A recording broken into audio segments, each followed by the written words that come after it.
चंडिका देवी को नमस्कार है। मार्कंडेय जी ने कहा, पितामह, जो इस संसार में परम गोपनीय तथा मनुष्यों की सब प्रकार से रक्षा करने वाला है और जो अब तक आपने दूसरे किसी के सामने प्रकट नहीं किया हो, ऐसा कोई साधन मुझे बताइए। ब्रह्मा जी बोले, ऐसा साधन तो एक देवी जी का कवच ही है, जो गोपनीय से भी परम गोपनीय, पवित्र तथा संपूर्ण प्राणियों का उपकार करने वाला है। महामुनि, उसे श्रवण करो। देवी की 9 मूर्तियां हैं, जिन्हें नवदुर्गा कहते हैं। उनके पृथक पृथक नाम बतलाए जाते हैं। प्रथम नाम शैलपुत्री है, दूसरी मूर्ति का नाम ब्रह्मचारिणी है, तीसरा स्वरूप चंद्रघंटा है, चौथी मूर्ति को कुसमांडा कहते हैं, पांचवी दुर्गा का नाम स्कंद माता है, देवी के छठे रूप को कात्यायनी कहते हैं, सातवां कालरात्रि और आठवां स्वरूप महागौरी के नाम से प्रसिद्ध है, नौवीं दुर्गा का नाम सिद्धिदात्री है। ये सब नाम सर्वज्ञ महात्मा वेद भगवान के द्वारा ही प्रतिपादित हुए हैं। जो मनुष्य अग्नि में जल रहा हो, रणभूमि में शत्रुओं से घिर गया हो, विषम संकट में फंस गया हो तथा इस प्रकार के भय से आतुर होकर जो भगवती दुर्गा की शरण में प्राप्त हुए हों, उनका कभी कोई अमंगल नहीं होता। युद्ध के समय संकट में पड़ने पर भी उनके ऊपर कोई विपत्ति नहीं आती। उन्हें शोक, दुख और भय की प्राप्ति नहीं होती। जिन्होंने भक्तिपूर्वक देवी का स्मरण किया है, उनका निश्चय ही अभ्युदय होता है। देवेश्वरी, जो तुम्हारा चिंतन करते हैं, उनकी तुम निसंदेह रक्षा करती हो।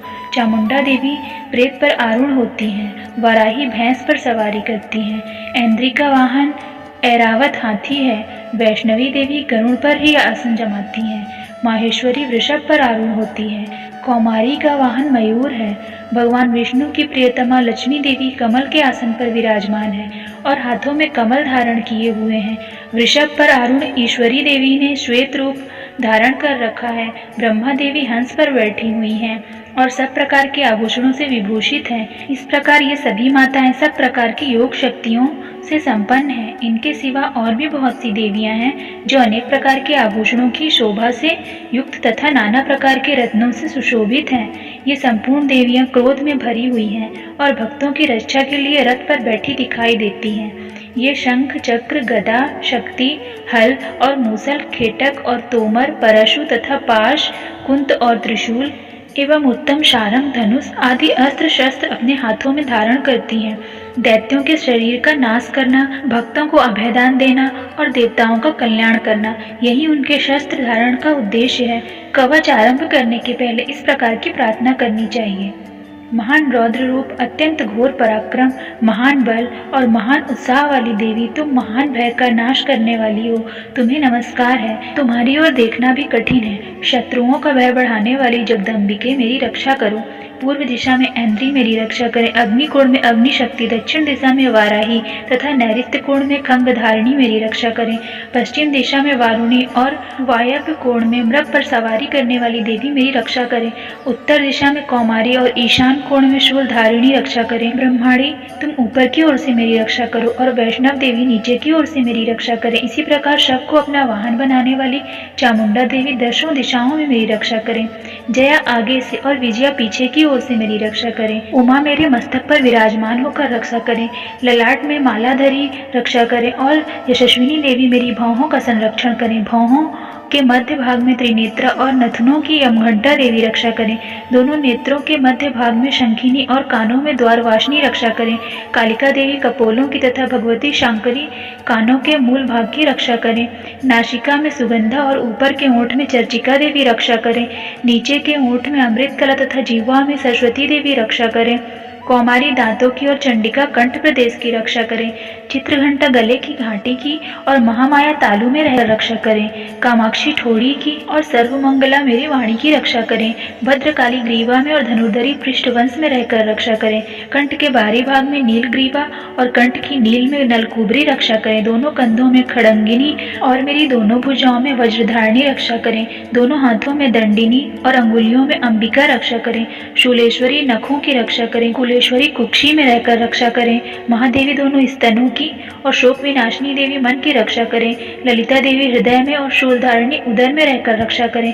नाभि में कामिनी और गुह्या भाग की गुहेश्वरी रक्षा करें। पूतना और कामिका लिंग की और महिषवाहिनी गुदा की रक्षा करें। भगवती कटी भाग में और विंध्यवासिनी घुटनों की रक्षा करें। संपूर्ण कामनाओं को देने वाली महाबला देवी दोनों पिंडलियों की रक्षा करें। नारसिंगी दोनों घुट्टियों की रक्षा करें और तेजस्वी देवी दोनों चरणों के पृष्ठभाग की रक्षा करें। श्री देवी पैरों की अंगुलियों में और तलवाशनी पैरों के तालुओं में रहकर रक्षा करें। अपनी दाढ़ों के कारण भयंकर दिखाई देने वाली दंष्टा कराली देवी नखों की और ऊर्ध्वकेशिनी देवी केशों की रक्षा करें। रोमावलियों के छिद्रों में कौवेरी और त्वचा की वागीश्वरी देवी रक्षा करें। पार्वती देवी रक्त, मज्जा, वसा, मांस, हड्डी और मेद की रक्षा करें।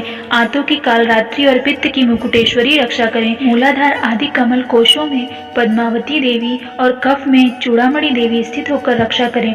नख के तेज की ज्वालामुखी रक्षा करें। जिसका किसी भी अस्त्र से भेदन नहीं हो सकता, वह अभेद्या देवी शरीर की समस्त संधियों में रहकर रक्षा करें। ब्रह्माणी, आप मेरे वीर की रक्षा करें। छत्रेश्वरी छाया की तथा धर्मधारिणी देवी मेरे अहंकार, मन और बुद्धि की रक्षा करें। हाथ में वज्र धारण करने वाली वज्रहस्ता देवी मेरे प्राण, अपान, व्यान, उदान और समान वायु की रक्षा करें। कल्याण से शोभित होने वाली भगवती कल्याण शोभना मेरे प्राण की रक्षा करें। रस, रूप, गंध, शब्द और स्पर्श, इन विषयों का अनुभव करते समय योगिनी देवी रक्षा करें तथा सत्व गुण, रजोगुण और तमोगुण की रक्षा सदा नारायणी देवी करें। वाराही आयु की रक्षा करें। वैष्णवी धर्म की रक्षा करें तथा चक्रिणी देवी यश, कीर्ति, लक्ष्मी, धन तथा विद्या की रक्षा करें। इंद्राणी, आप मेरे गोत्र की रक्षा करें। चंडिके, तुम मेरे पशुओं की रक्षा करो। महालक्ष्मी, पुत्रों की रक्षा करें और भैरवी पत्नी की रक्षा करें। मेरे पथ की सुपता तथा मार्ग की क्षेमकारी रक्षा करें। राजा के दरबार में महालक्ष्मी रक्षा करें तथा सब और व्याप्त रहने वाली विजया देवी संपूर्ण भयों से मेरी रक्षा करें। देवी, जो स्थान कवच में नहीं कहा गया अतएव रक्षा से रहित है, वह सब तुम्हारे द्वारा सुरक्षित हो, क्योंकि तुम विजयशालिनी और पापनाशिनी हो। यदि अपने शरीर का भला चाहे तो मनुष्य बिना कवच कहीं एक पग भी न जाए।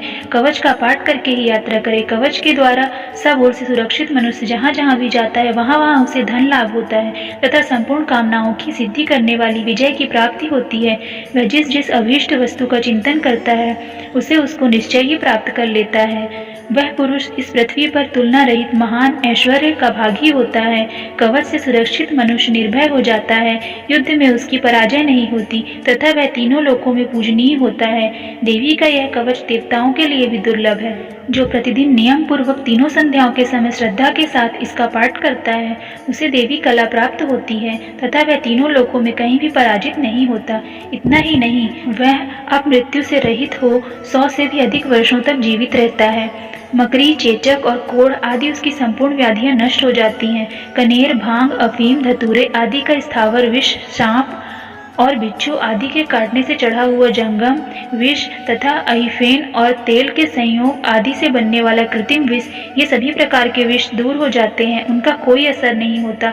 इस पृथ्वी पर मारण, मोहन आदि जितने अभिचारिक प्रयोग होते हैं तथा इस प्रकार के जितने मंत्र यंत्र होते हैं वे सब इस कवच को हृदय में धारण कर लेने पर उस मनुष्य को देखते ही नष्ट हो जाते हैं। ये ही नहीं, पृथ्वी पर विचरने वाले अत्यंत बलवती भयानक डाकिनियां, ग्रह, भूत, पिशाच, यक्ष, गंधर्व, राक्षस, ब्रह्म राक्षस, बेताल, कुष्मांड और भैरव आदि अनिष्ट कारक देवता भी हृदय में कवच धारण किए रहने पर उस मनुष्य को देखते ही भाग जाते हैं। कवचधारी पुरुष को राजा से सम्मान वृद्धि प्राप्त होती है। यह कवच मनुष्य के तेज की वृद्धि करने वाला और उत्तम है। कवच का पाठ करने वाला पुरुष अपनी कीर्ति से विभूषित भूतल पर अपने सुयश साथ साथ वृद्धि को प्राप्त होता है। जो पहले कवच का पाठ करके उसके बाद सप्तशती चंडिका का पाठ करता है, उसकी जब तक वन, पर्वत और काननों सहित यह पृथ्वी रहती है तब तक यहाँ पुत्र, पौत्र आदि संतान परंपरा बनी रहती है। फिर देह का अंत होने पर वह पुरुष भगवती महामाया के प्रसाद से उस नित्य परम पद को प्राप्त होता है जो देवताओं के लिए भी दुर्लभ है। वह सुंदर दिव्य रूप धारण करता है और कल्याण में शिव के साथ आनंद का भागी होता है। ओम। चंडिका देवी को नमस्कार है। मार्कंडेय जी कहते हैं, जयंती, मंगला, काली, भद्रकाली, कपालिनी, दुर्गा, क्षमा, शिवा, धात्री, स्वाहा और स्वधा, इन नामों से प्रसिद्ध जगदम्बिके, तुम्हें मेरा नमस्कार हो। देवी चामुंडे, तुम्हारी जय हो। संपूर्ण प्राणियों की पीड़ा हरने वाली देवी, तुम्हारी जय हो। सब में व्याप्त रहने वाली देवी, तुम्हारी जय हो। कालरात्रि तुम्हें नमस्कार हो। मधु और कैटभ को मारने वाली तथा ब्रह्मा जी को वरदान देने वाली देवी तुम्हें नमस्कार हो। तुम मुझे रूप दो, जय दो, यश दो और काम क्रोध आदि शत्रुओं का नाश करो। महिषासुर का नाश करने वाली तथा भक्तों को सुख देने वाली देवी तुम्हें नमस्कार है। तुम रूप दो, जय दो, यश दो और काम क्रोध आदि शत्रुओं का नाश करो। रक्त बीज का वध और चंड मुंड का विनाश करने वाली देवी तुम रूप दो, जय दो, यश दो और काम क्रोध आदि शत्रुओं का नाश करो। शुंभ निशुंभ तथा धूम्र लोचन का मर्दन करने वाली देवी तुम रूप दो, जय दो, यश दो और काम क्रोध आदि शत्रुओं का नाश करो। सबके द्वारा वंदित युगल चरणों वाली तथा संपूर्ण सौभाग्य प्रदान करने वाली देवी तुम रूप दो, जय दो, यश दो और काम क्रोध आदि शत्रुओं का नाश करो। देवी तुम्हारे रूप और चरित्र अचिंत्य हैं। तुम समस्त शत्रुओं का नाश करने वाली हो। रूप दो, जय दो, यश दो और काम क्रोध आदि शत्रुओं का नाश करो। पापों को दूर करने वाली चंडिके जो भक्ति पूर्वक तुम्हारे चरणों में सर्वदा मस्तक झुकाते हैं, उन्हें रूप दो, जय दो, यश दो और उनके काम क्रोध आदि शत्रुओं का नाश करो। रोगों का नाश करने वाली चंडिके जो भक्ति पूर्वक तुम्हारी स्तुति करते हैं, उन्हें रूप दो, जय दो, यश दो और उनके काम क्रोध आदि शत्रुओं का नाश करो। चंडिके इस संसार में जो भक्ति पूर्वक तुम्हारी पूजा करते हैं, उन्हें रूप दो, जय दो, यश दो और उनके काम क्रोध आदि शत्रुओं का नाश करो। मुझे सौभाग्य और आरोग्य दो, परम सुख दो। रूप दो, जय दो, यश दो और मेरे काम क्रोध आदि शत्रुओं का नाश करो। जो मुझसे द्वेष रखते हैं उनका नाश और मेरे बल की वृद्धि करो। रूप दो, जय दो, यश दो और मेरे काम क्रोध आदि शत्रुओं का नाश करो। देवी मेरा कल्याण करो, मुझे उत्तम संपत्ति प्रदान करो। रूप दो, जय दो, यश दो और काम क्रोध आदि शत्रुओं का नाश करो। अंबिके, देवता और असुर दोनों ही अपने माथे की मुकुट की मणियों को तुम्हारे चरणों पे घिसते रहते हैं। तुम रूप दो, जय दो, यश दो और काम क्रोध आदि शत्रुओं का नाश करो। तुम अपने भक्तजन को विद्वान, यशस्वी और लक्ष्मीवान बनाओ। रूप दो, जय दो, यश दो और उसके काम क्रोध आदि शत्रुओं का नाश करो।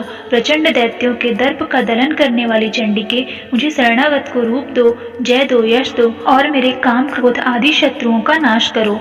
चतुर्मुख ब्रह्मा जी के द्वारा प्रशंसित चार भुजाधारिणी परमेश्वरी, तुम रूप दो, जय दो, यश दो और मेरे काम क्रोध आदि शत्रुओं का नाश करो। देवी अंबिके, भगवान विष्णु नित्य निरंतर भक्ति पूर्वक तुम्हारी स्तुति करते रहते हैं। तुम रूप दो, जय दो, यश दो और काम क्रोध आदि शत्रुओं का नाश करो।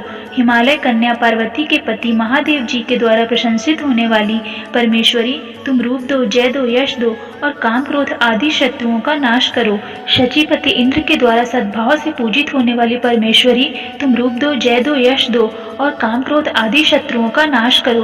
प्रचंड भुजदंडों वाली दैत्यों का घमंड चूर करने वाली देवी, तुम रूप दो, जय दो, यश दो और काम क्रोध आदि शत्रुओं का नाश करो। देवी अंबिके, तुम अपने भक्तजनों को सदा असीम आनंद प्रदान करती रहती हो। मुझे रूप दो, जय दो, यश दो और मेरे काम क्रोध आदि शत्रुओं का नाश करो।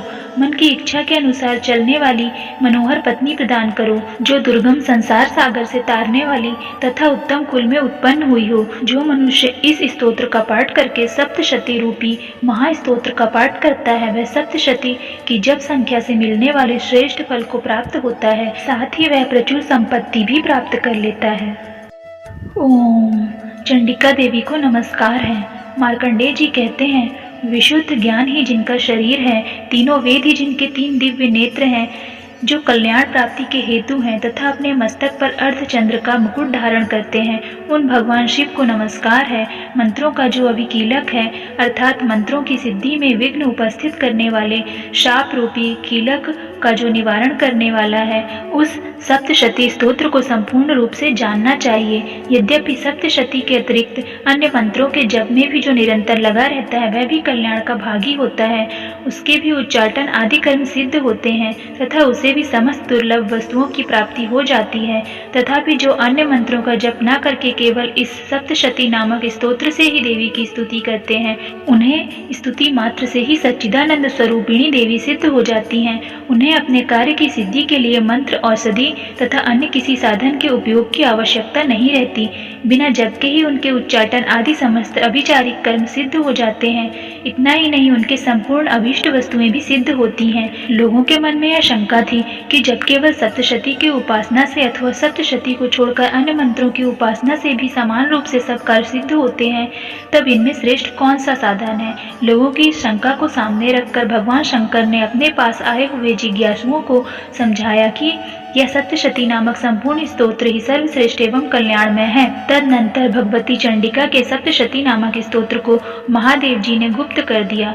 सप्तशती के पाठ से जो पुण्य प्राप्त होता है उसका कभी समाप्ति नहीं होती, किंतु अन्य मंत्रों के जप जन्य पुण्य की समाप्ति हो जाती है। अतः भगवान शिव ने अन्य मंत्रों की अपेक्षा सप्तशती की श्रेष्ठता का निर्णय किया। उसे यथार्थ ही जानना चाहिए। अन्य मंत्रों का जप करने वाला पुरुष भी यदि सप्तशती के स्तोत्र और जप का अनुष्ठान कर ले तो वह भी पूर्ण रूप से ही कल्याण का भागी होता है। इसमें तनिक भी संदेह नहीं है। जो साधक कृष्ण पक्ष की चतुर्दशी अथवा अष्टमी को एकाग्रचित होकर भगवती की सेवा में अपना सर्वस्व समर्पित कर देता है और फिर उसे प्रसाद रूप से ग्रहण कर लेता है, उसी पर भगवती प्रसन्न होती हैं, अन्यथा उनकी प्रसन्नता नहीं प्राप्त होती। इस प्रकार सिद्धि के प्रतिबंधक रूप कीलक के द्वारा महादेव जी ने इस स्तोत्र को कीलित कर रखा है।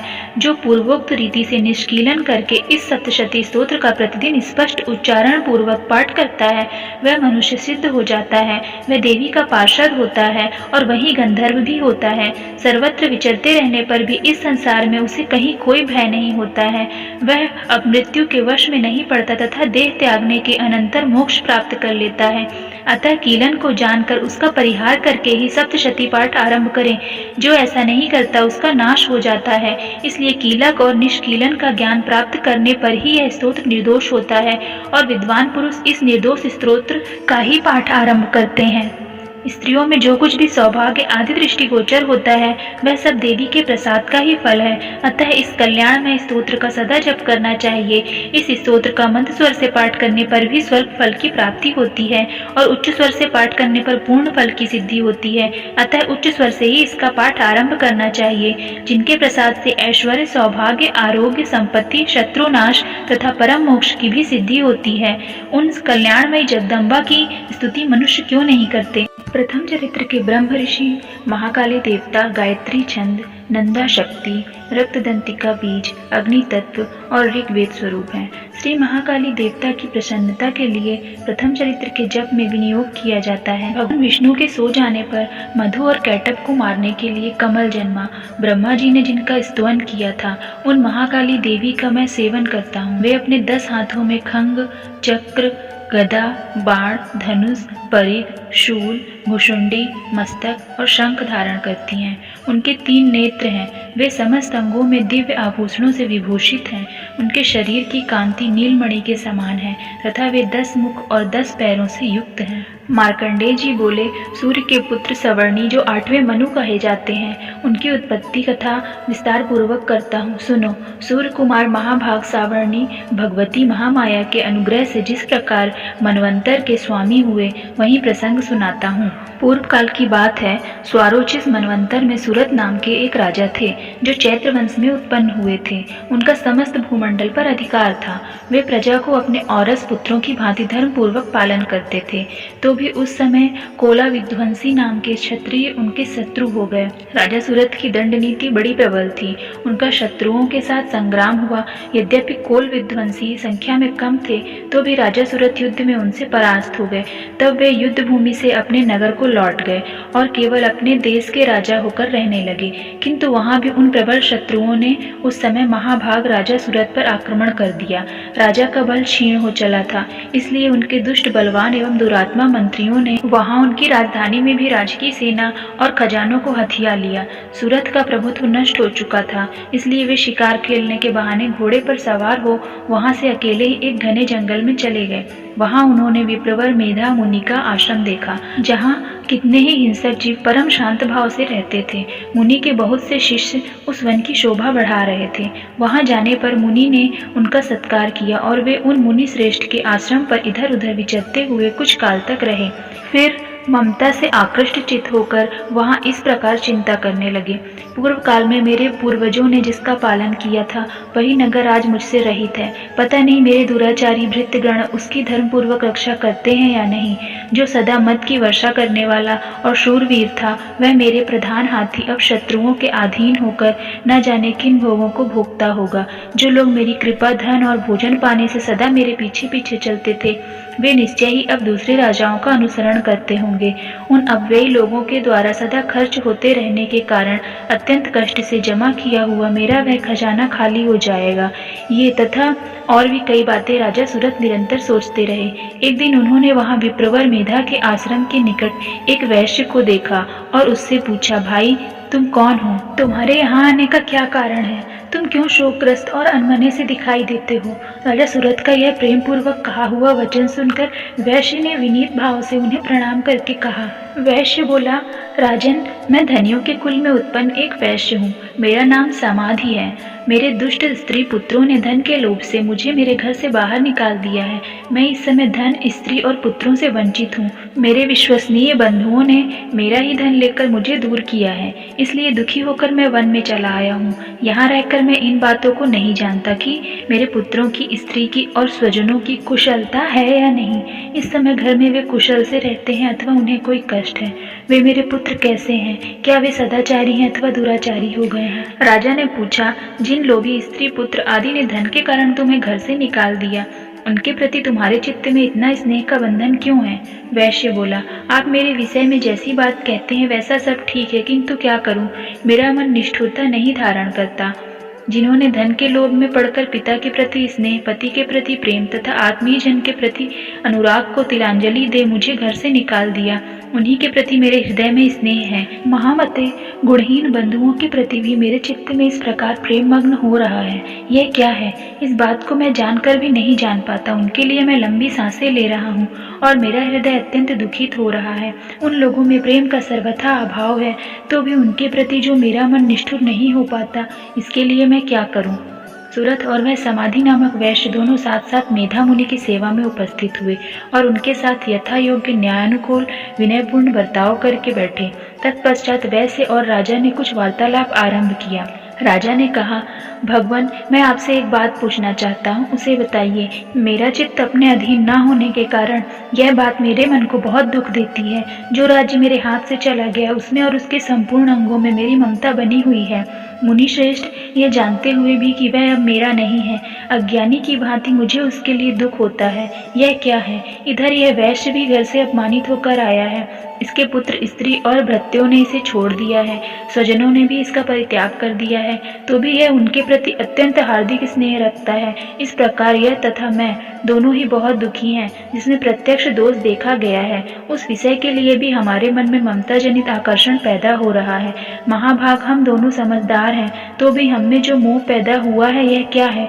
विवेक शून्य पुरुष की भांति मुझमें और इसमें भी यह मूढ़ता प्रत्यक्ष दिखाई देती है। ऋषि बोले, महाभाग, विषय मार्ग का ज्ञान सब जीवों को है। इसी प्रकार विषय भी सबके लिए अलग अलग है। कुछ प्राणी दिन में नहीं देखते और दूसरे रात में ही नहीं देखते, तथा कुछ जीव ऐसे हैं जो दिन और रात्रि में भी बराबर ही देखते हैं। यह ठीक है कि मनुष्य समझदार होते हैं, किंतु केवल वे ही ऐसे नहीं होते। पशु, पक्षी और मृग आदि सभी प्राणी समझदार होते हैं। मनुष्यों की समझ भी वैसी ही होती है जैसी उन मृग और पक्षियों की होती है, तथा जैसी मनुष्यों की होती है वैसे ही उन मृग और पक्षी आदि की होती है।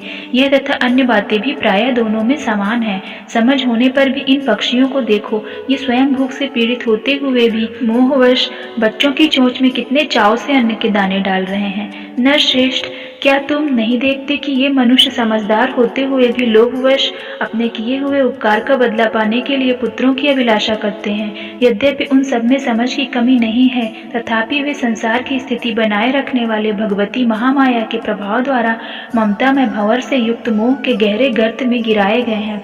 इसलिए इसमें आश्चर्य नहीं करना चाहिए। जगदीश्वर भगवान विष्णु की योगी निद्रा रूप जो भगवती महामाया है, उन्हीं से यह जगत मोहित हो रहा है। वे भगवती महामाया देवी ज्ञानियों के भी चित्त को बलपूर्वक खींचकर मोह में डाल देती हैं। वे ही इस संपूर्ण चराचर जगत की सृष्टि करती हैं तथा वे ही प्रसन्न होने पर मनुष्यों को मुक्ति के लिए वरदान देती हैं। वे ही पराविद्या, संसार बंधन और मोक्ष की हेतुभूत सनातनी देवी तथा संपूर्ण ईश्वरों की अधीश्वरी हैं। राजा ने पूछा, भगवत, जिन्हें आप महामाया कहते हैं वे देवी कौन है? ब्रह्मांड में उनका आविर्भाव कैसे हुआ तथा उनके चरित्र कौन कौन है? ब्रह्मवेत्ताओं में श्रेष्ठ महर्षि उनकी देवी का जैसा प्रभाव हो, जैसा स्वरूप हो और जिस प्रकार प्रादुर्भाव हुआ हो, वह सब मैं आपके मुख से सुनना चाहता हूँ। ऋषि बोले, राजन, वास्तव में तो वे देवी नित्य स्वरूपा ही हैं। संपूर्ण जगत उन्हीं का रूप है तथा उन्हें समस्त विश्व को व्याप्त कर रखा है। तथापि उनका प्राकट्य अनेक प्रकार से होता है, वह मुझसे सुनो। यद्यपि वे नित्य और अजन्मा है, तथापि जब देवताओं का कार्य सिद्ध करने के लिए प्रकट होती हैं, उस समय लोक में उत्पन्न हुई कहलाती हैं। कल्प के अंत में जब संपूर्ण जगत एकार्णव में निमग्न हो रहा था और सबके प्रभु भगवान विष्णु शेषनाग की शैया बिछाकर योग निद्रा का आश्रय ले सो रहे थे, उस समय उनके कानों के मैल से दो भयंकर असुर उत्पन्न हुए, जो मधु और कैटक के नाम से विख्यात थे। वे दोनों ब्रह्मा जी का वध करने को तैयार हो गए।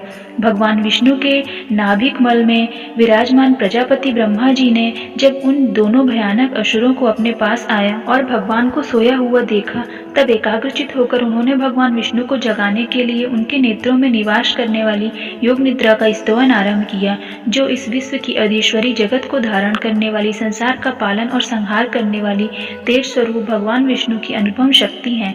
उन्हीं भगवती निद्रा देवी की भगवान ब्रह्मा स्तुति करने लगे।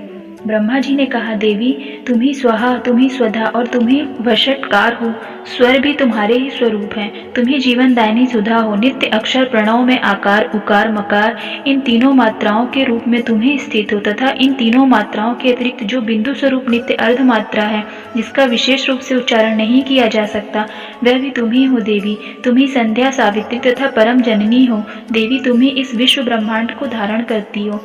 तुमसे ही इस जगत सृष्टि होती है, तुम्ही से इसका पालन होता है और सदा तुम ही कल्प के अंत में सबको अपना ग्रास बना लेती हो। जगन्मयी देवी, इस जगत की उत्पत्ति के समय तुम सृष्टि रूपा हो, पालन काल में स्थिति रूपा हो तथा कल्पांत के समय संहार रूप धारण करने वाली हो। तुम ही महाविद्या, महामाया, महामेधा, महास्मृति, महामोह रूपा महादेवी और महाशूरी हो। तुम ही तीनों गुणों को उत्पन्न करने वाली हो, सबकी प्रकृति हो। भयंकर कालरात्रि, महारात्रि और मोहरात्रि भी तुम ही हो। तुम ही श्री, तुम ही ईश्वरी, तुम ही और तुम ही भूत स्वरूपा बुद्धि हो। लज्जा, पुष्टि, तुष्टि, शांति और क्षमा भी तुम ही हो। तुम खड़ंग धारिणी, शूल धारिणी, घोर रूपा तथा गदा, चक्र, शंख और धनुष धारण करने वाली हो। बाण, भुषुंडी और परी, ये भी तुम्हारे अस्त्र हैं। तुम सौम्य और सौम्यतर हो। इतना ही नहीं, जितने भी सौम्य एवं सुंदर पदार्थ हैं, उन सबकी अपेक्षा तुम अत्यधिक सुंदरी हो। पर और अपर, सबसे परे रहने वाली परमेश्वरी तुम ही हो। स्वर स्वरूपे देवी, कहीं भी सत असत रूप जो कुछ वस्तुएं हैं और उन सब की जो शक्ति है, वह तुम ही हो। ऐसी अवस्था में तुम्हारी स्तुति क्या हो सकती है? जो इस जगत की सृष्टि, पालन और संहार करते हैं, उन भगवान को भी जब तुमने निद्रा के अधीन कर दिया, तब तुम्हारी स्तुति करने में यहाँ कौन समर्थ हो सकता है? मुझको भगवान शंकर तथा भगवान विष्णु भी तुमने ही शरीर धारण कराया है, अतः तुम्हारी स्तुति करने की शक्ति किसमें है? देवी, तुम तो अपने इन उदार प्रभावों से ही प्रशंसित हो। ये जो दोनों दुर्धुष असुर मधु और कैटभ हैं, इनको मोह में डाल दो और जगदीश्वर भगवान विष्णु को शीघ्र ही जगा दो। साथ ही इनके भीतर इन दोनों महान असुरों को मार डालने की बुद्धि उत्पन्न कर दो। ऋषि कहते हैं, राजन, जब ब्रह्मा जी ने वहां मधु और कैटभ को मारने के उद्देश्य से भगवान विष्णु को जगाने के लिए तमोगुण की अधिष्ठात्री देवी योग निद्रा की इस प्रकार स्तुति की, तब वे भगवान के नेत्र, मुख, नासिका, बाहु, हृदय और वक्ष स्थल से निकलकर अव्यक्त जन्मा ब्रह्मा जी की दृष्टि के समक्ष खड़ी हो गईं। योग निद्रा से मुक्त होने पर जगत के स्वामी भगवान जनार्दन उस एकार्णव के जल में शेषनाग की शैया से जाग उठे। फिर उन्होंने उन दोनों असुरों को देखा। वे दुरात्मा मधु और कैटभ अत्यंत बलवान तथा पराक्रमी थे और क्रोध से लाल आंखें किए ब्रह्मा जी को खा जाने के लिए उद्योग कर रहे थे। तब भगवान श्री हरि ने उठकर उन दोनों के साथ 5000 वर्षों तक केवल बाह्य युद्ध किया। वे दोनों भी अत्यंत बल के कारण उन्मत्त हो रहे थे। इधर महामाया ने भी उन्हें मोह में डाल रखा था, इसलिए वे भगवान विष्णु से कहने लगे, हम तुम्हारी वीरता से संतुष्ट हैं, तुम हम लोगों से कोई वर मांगो। श्री भगवान बोले, यदि तुम दोनों मुझ पर प्रसन्न हो तो अब मेरे हाथ से मारे जाओ, बस इतना सा ही मैंने वर मांगा है, यहाँ दूसरे किसी वर से क्या लेना है। ऋषि कहते हैं, इस प्रकार धोखे में आ जाने पर जब उन्होंने संपूर्ण जगत में जल ही जल देखा, तब कमल नयन भगवान से कहा, जहाँ पृथ्वी में जल में डूबी हुई ना हो, जहाँ सूखा स्थान हो, वहीं हमारा वध करो। ऋषि कहते हैं, तब तथास्तु कहकर शंख चक्र और गदा धारण करने वाले भगवान ने उन दोनों के मस्तक अपनी जांघ पर रखकर चक्र से काट डाले। इस प्रकार ये देवी महामाया ब्रह्मा जी की स्तुति करने पर स्वयं प्रकट हुई थी। अब पुनः तुमसे उनके प्रभाव का वर्णन करता हूँ, सुनो। इस प्रकार श्री मार्कंडेय पुराण में सावर्णिक मनवंतर की कथा के अंतर्गत देवी महात्म्य में मधुकैटभ वध नामक पहला अध्याय पूरा हुआ। ओम। मध्यम चरित्र के विष्णु ऋषि, महालक्ष्मी देवता, उष्णिक छंद, शाकंभरी शक्ति, दुर्गा बीज, वायु तत्व और यजुर्वेद स्वरूप हैं। श्री महालक्ष्मी की प्रसन्नता के लिए मध्यम चरित्र के पाठ में इसका विनियोग है। मैं कमल के आसन पर बैठी हुई प्रसन्न मुख वाली महिषासुर मर्दिनी भगवती महालक्ष्मी का भजन करता हूँ, जो अपने हाथों में अक्षमाला, फरसा, गदा, बाण, वज्र, पद्म, धनुष, कुंडिका, दंड, शक्ति, खड्ग, ढाल, शंख, घंटा, मधुपात्र, शूल, पाश और चक्र धारण करती हैं। ऋषि कहते हैं, पूर्व काल में देवताओं और असुरों में पूरे 100 वर्षों तक घोर संग्राम हुआ था। उसमें असुरों का स्वामी महिषासुर था और देवताओं के नायक इंद्र थे। उस युद्ध में देवताओं की सेना महाबली असुरों से परास्त हो गई। संपूर्ण देवताओं को जीतकर महिषासुर इंद्र बन बैठा। तब पराजित देवता प्रजापति ब्रह्मा जी को आगे करके उस स्थान पर गए जहां भगवान शंकर और विष्णु विराजमान थे। देवताओं ने महिषासुर के पराक्रम तथा अपनी पराजय का यथावत वृत्तांत उन दोनों देवेश्वरों से विस्तार पूर्वक कह सुनाया। वे बोले, भगवान, महिषासुर सूर्य, इंद्र, अग्नि, वायु, चंद्रमा, यम, वरुण तथा अन्य देवताओं के भी अधिकार छीन स्वयं ही सबका अधिष्ठाता बन बैठा है। उस दुरात्मा महिष ने समस्त देवताओं को स्वर्ग से निकाल दिया है। अब वे मनुष्यों की भांति पृथ्वी पर विचरते हैं। दैत्यों की यह सारी करतूत हमने आप लोगों से कह सुनाई। अब हम आपकी ही शरण में आए हैं, उसके वध के कोई उपाय सोचिए। इस प्रकार देवताओं के वचन सुनकर भगवान विष्णु और शिव ने दैत्यों पर बड़ा क्रोध किया। उनकी भौहें तन गई और मुंह टेढ़ा हो गया। तब अत्यंत कोप में भरे हुए चक्रपाणी श्री विष्णु के मुख से एक महान तेज प्रकट हुआ। इसी प्रकार ब्रह्मा, शंकर तथा इंद्र आदि अन्य देवताओं के शरीर से भी बड़ा भारी तेज निकला। वह सब मिलकर एक हो गया। महान तेज का वह पुंज जाज्वल्यमान पर्वत सा जान पड़ा। देवताओं ने देखा, वहां उसकी ज्वालाएं संपूर्ण दिशाओं में व्याप्त हो रही थी। संपूर्ण देवताओं के शरीर से प्रकट हुए उस तेज की कहीं तुलना नहीं थी। एकत्रित होने पर वह एक नारी के रूप में परिणित हो गया और अपने प्रकाश से तीनों लोकों में व्याप्त जान पड़ा।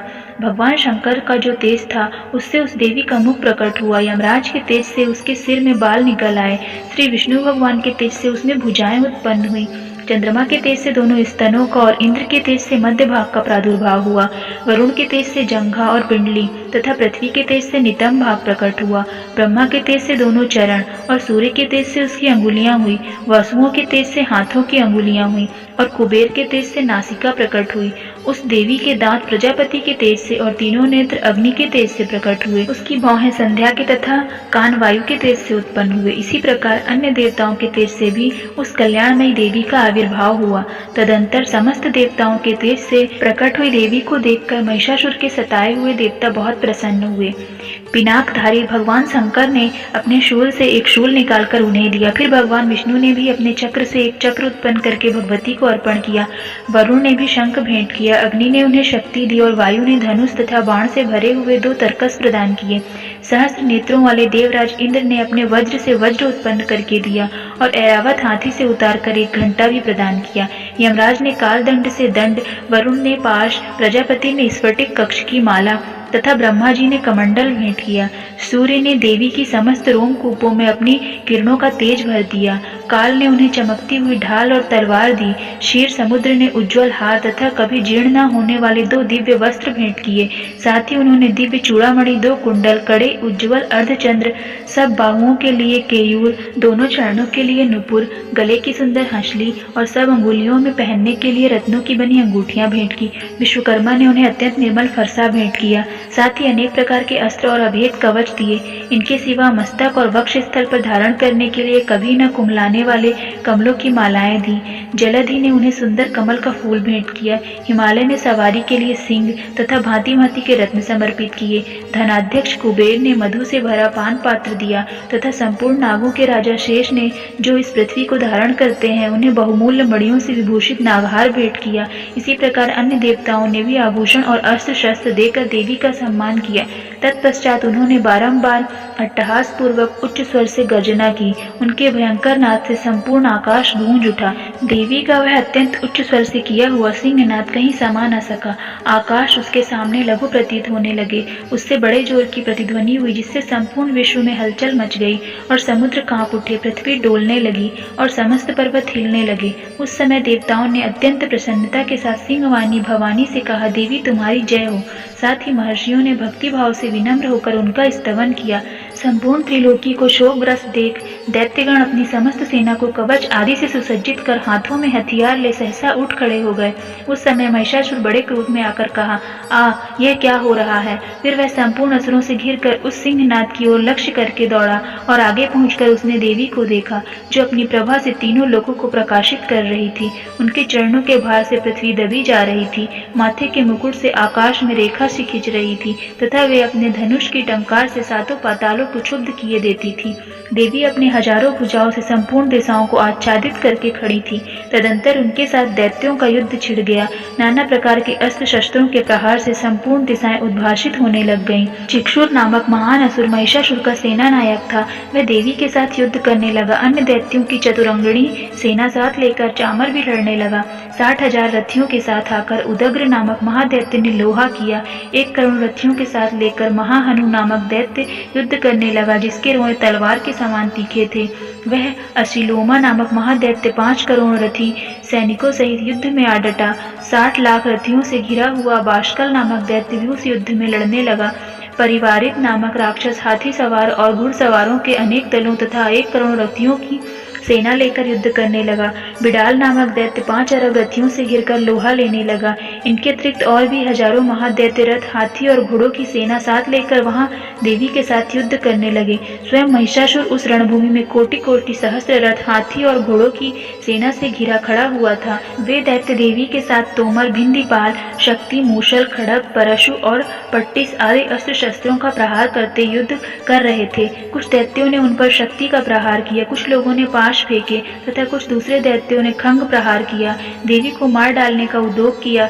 देवी ने भी क्रोध में भरकर खेल खेल में ही अपने अस्त्र शस्त्रों की वर्षा करके दैत्यों के वे समस्त अस्त्र शस्त्र काट डाले। उनके मुख पर परिश्रम या थकावट का रंच मात्र भी चिन्ह नहीं था। देवता और ऋषि उनकी स्तुति करते थे और भगवती परमेश्वरी दैत्यों के शरीरों पर अस्त्र शस्त्रों की वर्षा करती रही। देवी का वहां सिंह भी क्रोध में भरकर गर्दन के बालों को हिलाता हुआ असुरों की सेना में इस प्रकार विचरने लगा, मानो वनों में दावानल फैल रहा हो। रणभूमि में दैत्यों के साथ युद्ध करती हुई अंबिका देवी ने जितने निश्वास छोड़े, वे सभी तत्काल सैकड़ों हजारों गणों के रूप में प्रकट हो गए और परशु, भिंदीपाल, खड़ग तथा पट्टिस आदि अस्त्रों द्वारा असुरों का सामना करने लगे। देवी की शक्ति से बढ़े हुए वे गण असुरों का नाश करते हुए नगाड़ा और शंख आदि बजाने लगे। उस संग्राम महोत्सव में कितने ही गण मृदंग बजा रहे थे। तदनंतर देवी ने त्रिशूल से, गदा से, शक्ति की वर्षा से और खड़ग आदि से सैकड़ों महादैत्यों का संहार कर डाला। कितनों को घंटे के भयंकर नाद से मूर्छित कर मार गिराया। बहुतेरे दैत्यों को पाश से बांधकर धरती पर घसीटा। कितने ही दैत्य उनकी तीखी तलवार की मार से 2-2 टुकड़े हो गए। कितने ही गदा की चोट से घायल हो धरती पर सो गए। कितने ही मूसल की मार से अत्यंत आहत होकर रक्त वमन करने लगे। कुछ दैत्य शूल छाती फट जाने के कारण पृथ्वी पर ढेर हो गए। उस रणांगण में बाण समूहों की वृष्टि से कितने ही असुरों की कमर टूट गई। बाज की तरह झपटने वाले देव पीड़क दैत्यगण अपने प्राणों से हाथ धोने लगे। किन्हीं की बाहें छिन्न भिन्न हो गईं, कितनों की गर्दन कट गई। कितने ही दैत्यों के मस्तक कट कट कर गिरने लगे। कुछ लोगों के शरीर के मध्य भाग ही विदीर्ण हो गए। कितने ही महादैत्य जांघें कट जाने से पृथ्वी पर गिर पड़े। कितनों के ही देवी ने एक बाह, एक पैर और एक नेत्र वाले करके 2 टुकड़ों में चीर डाला। कितने ही दैत्य मस्तक कट जाने के बाद भी गिर कर फिर उठ जाते और केवल धड़के के रूप में अच्छे अच्छे हथियार हाथ में ले देवी के साथ युद्ध करने लगते थे। दूसरे कबंध युद्ध के बाजों की लय पर नाचते थे। कितने ही बिना सिर के धड़ हाथों में खड्ग, शक्ति और रिष्टि लिए दौड़ते थे तथा दूसरे महादैत्य ठहरो ठहरो यह कहते हुए देवी को युद्ध के लिए ललकारते थे। जहाँ वह घोर संग्राम हुआ था वहाँ की धरती देवी के गिराए हुए रथ, हाथी, घोड़े और असुरों की लाशों से ऐसे पट गई थी कि वहाँ चलना फिरना असंभव हो गया था। दैत्यों की सेना में हाथी, घोड़े और असुरों के शरीरों से इतनी अधिक मात्रा में रक्तपात हुआ था कि थोड़ी सी देर में वहां खून की बड़ी बड़ी नदियां बहने लगी। जगदम्बा ने असुरों की विशाल सेना को क्षण भर में नष्ट कर दिया, ठीक उसी तरह जैसे तृण और काठ के भारी ढेर को आग कुछ ही क्षणों में भस्म कर देता है। और वह सिंह भी गर्दन के बालों को हिला हिलाकर जोर जोर से गर्जना करता हुआ दैत्यों के शरीरों से मानो उनके प्राण छीन लेता था। वहां देवी के गणों ने भी उन महादैत्यों के साथ ऐसा युद्ध किया जिससे आकाश में खड़े हुए देवतागण उन पर बहुत संतुष्ट हुए और फूलों की वर्षा करने लगे। जगदम्बा के श्री अंगों की कांति उदय काल के सहस्त्रों सूर्यों के समान है।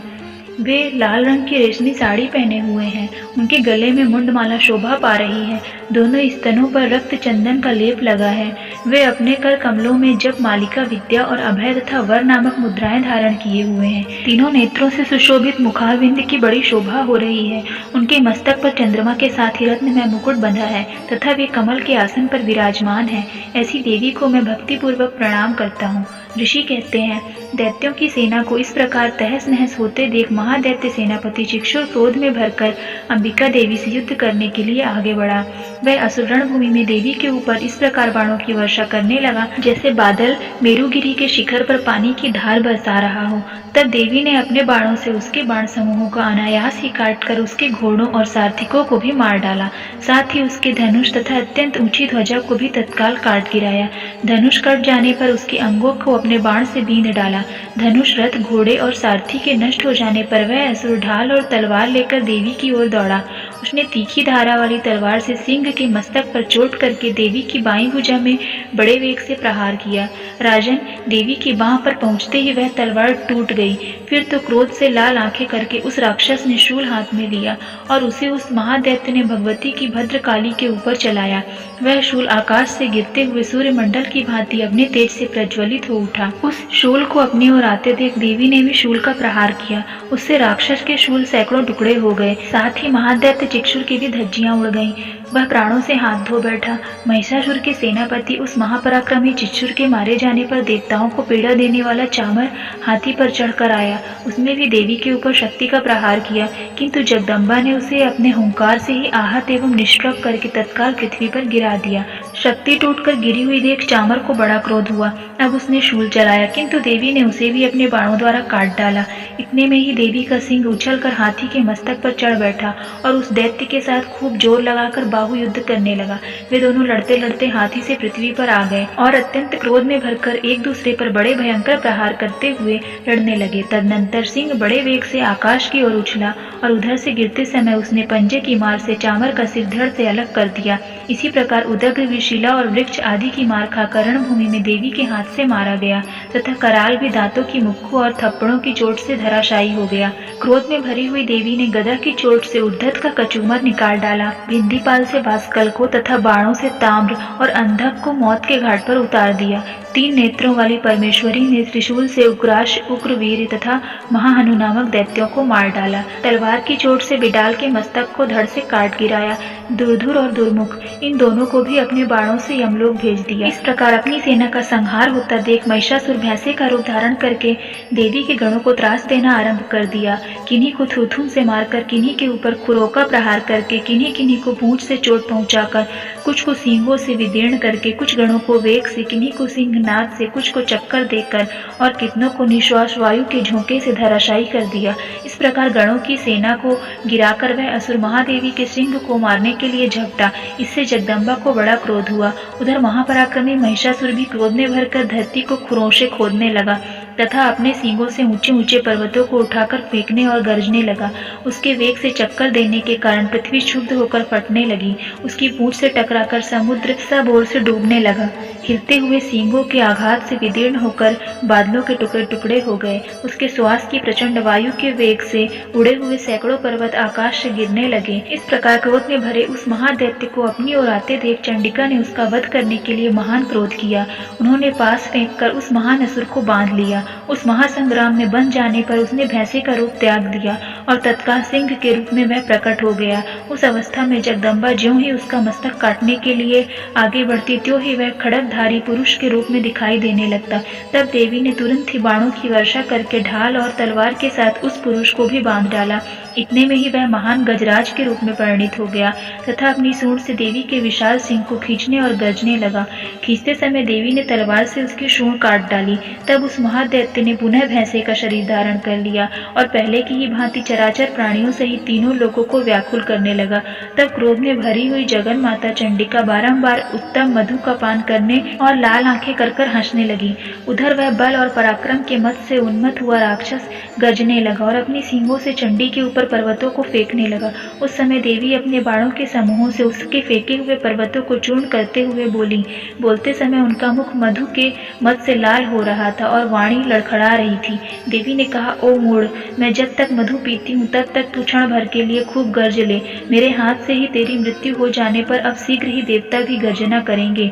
ऋषि कहते हैं, यूं कहकर देवी उछली और उस महादैत्य के ऊपर चढ़ गई। फिर अपने पैर से उसे दबाकर उन्होंने शूल से उसके कंठ में आघात किया।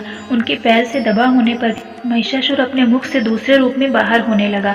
अभी आधे शरीर ही बाहर निकल पाया था कि देवी ने अपने प्रभाव से उसे रोक दिया। आधा निकले होने पर भी वह महादैत्य देवी से युद्ध करने लगा। तब देवी ने बहुत बड़ी तलवार से उसका मस्तक काट गिराया। फिर तो हाहाकार करती हुई दैत्यों की सारी सेना भाग गई तथा संपूर्ण देवता अत्यंत प्रसन्न हो गए। देवताओं ने दिव्य महर्षियों के साथ दुर्गा देवी का स्तुवन किया। गंधर्वराज गाने लगे तथा अप्सराएं नृत्य करने लगी। इस प्रकार श्री मार्कंडेय पुराण में सावर्णिक मनवंतर की कथा के अंतर्गत देवी महात्म्य में महिषासुर वध नामक तीसरा अध्याय पूरा हुआ। सिद्धि की इच्छा रखने वाले पुरुष जिनकी सेवा करते हैं तथा देवता जिन्हें सब ओर से घेरे रहते हैं, उन जया नाम वाली दुर्गा देवी का ध्यान करें। उनके श्री अंगों की आभा काले मेघ के समान श्याम है। वे अपने कटाक्षों से शत्रु समूह को भय प्रदान करती हैं। उनके मस्तक पर आबद्ध चंद्रमा की रेखा शोभा पाती है। वे अपने हाथों में शंख, चक्र, कृपाण और त्रिशूल धारण करती हैं। उनके 3 नेत्र हैं। वे सिंह के कंधे पर चढ़ी हुई हैं और अपने तेज से तीनों लोगों को परिपूर्ण कर रही हैं। ऋषि कहते हैं, अत्यंत पराक्रमी दुरात्मा महिषासुर तथा उसकी दैत्य सेना के देवी के हाथ से मारे जाने पर इंद्र आदि देवता प्रणाम के लिए गर्दन तथा कंधे झुकाकर उन भगवती दुर्गा का उत्तम वचनों द्वारा स्तवन करने लगे। उस समय उनके सुंदर अंगों में अत्यंत हर्ष के कारण रोमांच आया था। देवता बोले, संपूर्ण देवताओं की शक्ति का समुदाय ही जिनका स्वरूप है तथा जिन देवी ने अपनी शक्ति संपूर्ण जगत को व्याप्त कर रखा है, समस्त देवताओं और महर्षियों की पूजनी उन जगदम्बा को हम भक्ति पूर्वक नमस्कार करते हैं। वे हम लोगों का कल्याण करें। जिनके अनुपम प्रभाव और बल का वर्णन करने में भगवान शेषनाग, ब्रह्मा जी तथा महादेव जी भी समर्थ नहीं हैं, वे भगवती चंडिका संपूर्ण जगत का पालन एवं अशुभ भय का नाश करने का विचार करें। जो पुण्यात्माओं के घरों में स्वयं ही लक्ष्मी रूप से, पापियों के यहाँ दरिद्रता रूप से, शुद्ध अंतःकरण वाले पुरुषों के हृदय में बुद्धि रूप से, सत्पुरुषों में श्रद्धा रूप से तथा कुलीन मनुष्य में लज्जा रूप से निवास करती हैं, उन आप भगवती दुर्गा को हम नमस्कार करते हैं। देवी, आप संपूर्ण विश्व का पालन कीजिए। देवी, आपके इस अचिंत्य रूप का असुरों को नाश करने वाली भारी पराक्रम का तथा समस्त देवताओं और दैत्यों के समक्ष युद्ध में प्रकट किए हुए अद्भुत चरित्रों का हम किस प्रकार वर्णन करें। आप संपूर्ण जगत की उत्पत्ति का कारण हैं। आप में सत्वगुण, रजोगुण और तमोगुण, ये तीनों गुण मौजूद हैं, तो भी दोषों के साथ आपका संसर्ग नहीं जान पड़ता। भगवान विष्णु और महादेव जी आदि देवता भी आपका पार नहीं पाते। आप ही सबका आश्रय हैं। यह समस्त जगत आपका अंशभूत है, क्योंकि आप सबकी आदिभूत, आव्यकृता, परा प्रकृति हैं। देवी, संपूर्ण यज्ञों में जिसके उच्चारण से सब देवता तृप्ति लाभ करते हैं, वह स्वाहा आप ही हैं। इसके अतिरिक्त आप पितरों की भी तृप्ति का कारण हैं। अतएव सब लोग आपको स्वधा भी कहते हैं। देवी, जो मोक्ष की प्राप्ति का साधन है, अचिंत्य महाव्रत स्वरूपा है, समस्त दोषों से रहित, जितेंद्रिय, तत्वों को ही सार वस्तु मानने वाला तथा मोक्ष की अभिलाषा रखने वाले मुनिजन जिसका अभ्यास करते हैं, वह भगवती पराविद्या आप ही हैं। आप शब्द स्वरूपा, अत्यंत निर्मल ऋग्वेद, यजुर्वेद तथा उद्गीत के मनोहर पदों के पाठ से युक्त समावेद का भी आधार आप ही हैं। आप देवी त्रयी और भगवती हैं। इस विश्व की उत्पत्ति एवं पालन के लिए आप ही वार्ता के रूप में प्रकट हुई हैं। आप संपूर्ण जगत की घोर पीड़ा का नाश करने वाली हैं। देवी, जिससे समस्त शास्त्रों का सार का ज्ञान होता है, वह मेधा शक्ति आप ही हैं। दुर्गम भव सागर से पार उतारने वाली नौका रूप दुर्गा देवी भी आप ही हैं। आपकी कहीं भी आसक्ति नहीं है। कैटभ के शत्रु भगवान विष्णु के वक्ष स्थल में एकमात्र निवास करने वाली भगवती लक्ष्मी तथा भगवान चंद्रशेखर द्वारा सम्मानित गौरी देवी भी आप ही हैं। आपका मुख मंद मुस्कान से सुशोभित निर्मल पूर्ण चंद्रमा के बिंब का अनुकरण करने वाला है और उत्तम सुवर्ण की मनोहर कांति से कमनीय है। तो भी उसे देखकर महिषासुर को क्रोध हुआ और सहसा उसने उस पर प्रहार कर दिया। यह बड़े आश्चर्य की बात है देवी। वही मुख जब क्रोध से युक्त होने पर उदय काल के चंद्रमा की भांति लाल और तनी हुई भौहें के कारण विकराल हो उठा, तब उसे देखकर जो महिषासुर के प्राण तुरंत नहीं निकल गए, यह उससे भी बढ़कर आश्चर्य की बात है, क्योंकि क्रोध में भरे हुए यमराज को देखकर भला कौन जीवित रह सकता है। देवी आप प्रसन्न हो। परमात्मा स्वरूपा आपके प्रसन्न होने पर जगत का अभ्युदय होता है और क्रोध में भर जाने पर आप तत्काल ही कितने कुलों का सर्वनाश कर डालती हैं। यह बात अभी अनुभव में आई है, क्योंकि महिषासुर की यह विशाल सेना क्षण भर में आपके कोप से नष्ट हो गई हैं। सदा अभ्युदय प्रदान करने वाली आप जिन पर प्रसन्न रहती हैं वे ही देश में सम्मानित हैं। उन्हीं को धन और यश की प्राप्ति होती है। उन्हीं का धर्म कभी शिथिल नहीं होता तथा वे ही अपने हष्ट पुष्ट स्त्री पुत्र और भृत्यों के साथ धन्य माने जाते हैं। देवी आपकी ही कृपा से पुण्यात्मा पुरुष प्रतिदिन अत्यंत श्रद्धा पूर्वक सदा सब प्रकार के धर्मानुकूल कर्म करता है और उसके प्रभाव से स्वर्ग लोक में जाता है। इसलिए आप तीनों लोकों में निश्चय ही मनोवांछित फल देने वाली हैं। माँ दुर्गे आप स्मरण करने पर सब प्राणियों का भय हर लेती हैं और स्वस्थ पुरुषों द्वारा चिंतन करने पर उन्हें परम कल्याणमय बुद्धि प्रदान करती हैं। दुख दरिद्रता और भय हरने वाली देवी आपके सिवा दूसरी कौन है जिसका चित्त सबका उपकार करने के लिए सदा ही दयाद्र रहता हो। देवी इन राक्षसों को मारने से संसार को सुख मिले तथा ये राक्षस चिरकाल तक नरक में रहने के लिए भले ही पाप करते रहे हों, इस समय संग्राम में मृत्यु को प्राप्त होकर स्वर्ग लोक में जाएं। निश्चय ही यह सोचकर आप शत्रुओं का वध करती हैं। आप शत्रुओं पर शस्त्रों से प्रहार क्यों करती हैं? समस्त असुरों को दृष्टि मात्र से ही आप भस्म कर देती। इसमें एक रहस्य है, ये शत्रु भी हमारे शस्त्रों से पवित्र होकर उत्तम लोकों में जाएं। इस प्रकार उनके प्रति भी आपका विचार अत्यंत उत्तम है। खंग के तेज पुंज की भयंकर दीप्ति से तथा आपके त्रिशूल के अग्रभाग के घनीभूत प्रभाव से चौंधियाकर जो असुरों की आंखें फूट नहीं गईं, उसमें कारण यही था कि वे मनोहर रश्मियों से युक्त चंद्रमा के समान आनंद प्रदान करने वाले आपके सुंदर मुख का दर्शन करते थे। देवी आपका शील दुराचारियों के बुरे बर्ताव को दूर करने वाला है। साथ ही यह रूप ऐसा है जो कभी चिंतन में भी नहीं आ सकता और जिसको कभी दूसरों से तुलना भी नहीं की जा सकती, तथा आपका बल और पराक्रम तो उन दैत्यों का भी नाश करने वाला है जो कभी देवताओं के पराक्रम को भी नष्ट कर चुके थे। इस प्रकार आपने शत्रुओं पर भी अपना दया ही प्रकट की है। वरदायिनी देवी आपके इस पराक्रम की किसके साथ तुलना हो सकती है? शत्रुओं को भय देने वाला अत्यंत मनोहर ऐसा रूप भी आपके सिवा और कहाँ है? हृदय में कृपा और युद्ध में निष्ठुरता, ये दोनों बातें तीनों लोगों के भीतर केवल आप में ही देखी गई हैं। माता आपने शत्रुओं का नाश करके इस समस्त त्रिलोकी की रक्षा की है। उन शत्रुओं को भी युद्ध भूमि में मारकर स्वर्ग लोक में पहुंचाया है तथा उन्मत्त दैत्यों से प्राप्त होने वाले हम लोगों के भय को भी दूर किया है। आपको हमारा नमस्कार है। देवी आप शूल से हमारी रक्षा करें। अंबिके आप खंग से भी हमारी रक्षा करें तथा घंटक की ध्वनि और धनुष की टंकार से भी हम लोगों की रक्षा करें। चंडिके पूर्व पश्चिम और दक्षिण दिशा में आप हमारी रक्षा करें तथा ईश्वरी आपने त्रिशूल के घुमाकर आप उत्तर दिशा में हमारी रक्षा करें। तीनों लोकों में आपके जो परम सुंदर एवं अत्यंत भयंकर रूप विचरित रहते हैं, उनके द्वारा भी आप हमारी तथा इस भूलोक की रक्षा करें। अंबिके आपके कर पल्लवों में शोभा पाने वाले खंग, शूल और गदा आदि जो जो अस्त्र हों, उन सबके द्वारा आप सब ओर से हम लोगों की रक्षा करें। ऋषि कहते हैं, इस प्रकार जब देवताओं ने जगन माता दुर्गा की स्तुति की और नंदन वन के दिव्य पुष्पों एवं गंध चंदन आदि के द्वारा उनका पूजन किया, फिर सबने मिलकर जब भक्ति पूर्वक दिव्य धूपों की सुगंध निवेदन की, तब देवी ने प्रसन्न वदन होकर प्रणाम करते हुए सब देवताओं से कहा। देवी बोली, देवताओं तुम सब लोग मुझसे जिस वस्तु की अभिलाषा रखते हो उसे मांगो। देवता बोले, भगवती आपने हमारी सब इच्छा पूर्ण कर दी, अब कुछ भी बाकी नहीं है, क्योंकि हमारा यह शत्रु महिषासुर मारा गया। महेश्वरी इतने पर भी यदि आप हमें और वर देना चाहती हैं तो हम जब जब आपका स्मरण करें तब तब आप दर्शन देकर हम लोगों के महान संकट को दूर किया करें तथा प्रसन्न मुखी अंबिके, जो मनुष्य इन स्तोत्रों द्वारा आपकी स्तुति करे उसे वित्त समृद्धि और वैभव देने के साथ ही उसकी धन और स्त्री आदि संपत्ति को भी बढ़ाने के लिए आप सदा हम पर प्रसन्न रहें।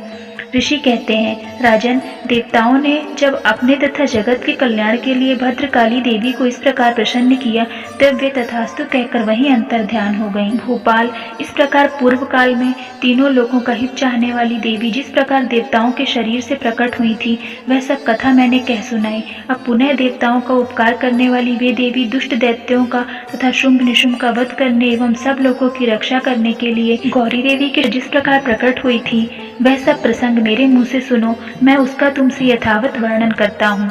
इस प्रकार श्री मार्कंडेय पुराण में सावर्णिक मनवंतर की कथा के अंतर्गत देवी महात्म्य में शुक्रादि स्तुति नामक चौथा अध्याय पूरा हुआ। ओम। इस उत्तर चरित्र के रुद्र ऋषि हैं, महासरस्वती देवता है, अनुष्टक छंद है, भीमा शक्ति है, भ्रामरी बीज है, सूर्य तत्व है और सामवेद स्वरूप है। महासरस्वती की प्रसन्नता के लिए उत्तर चरित्र के पाठ में इसका विनियोग किया जाता है।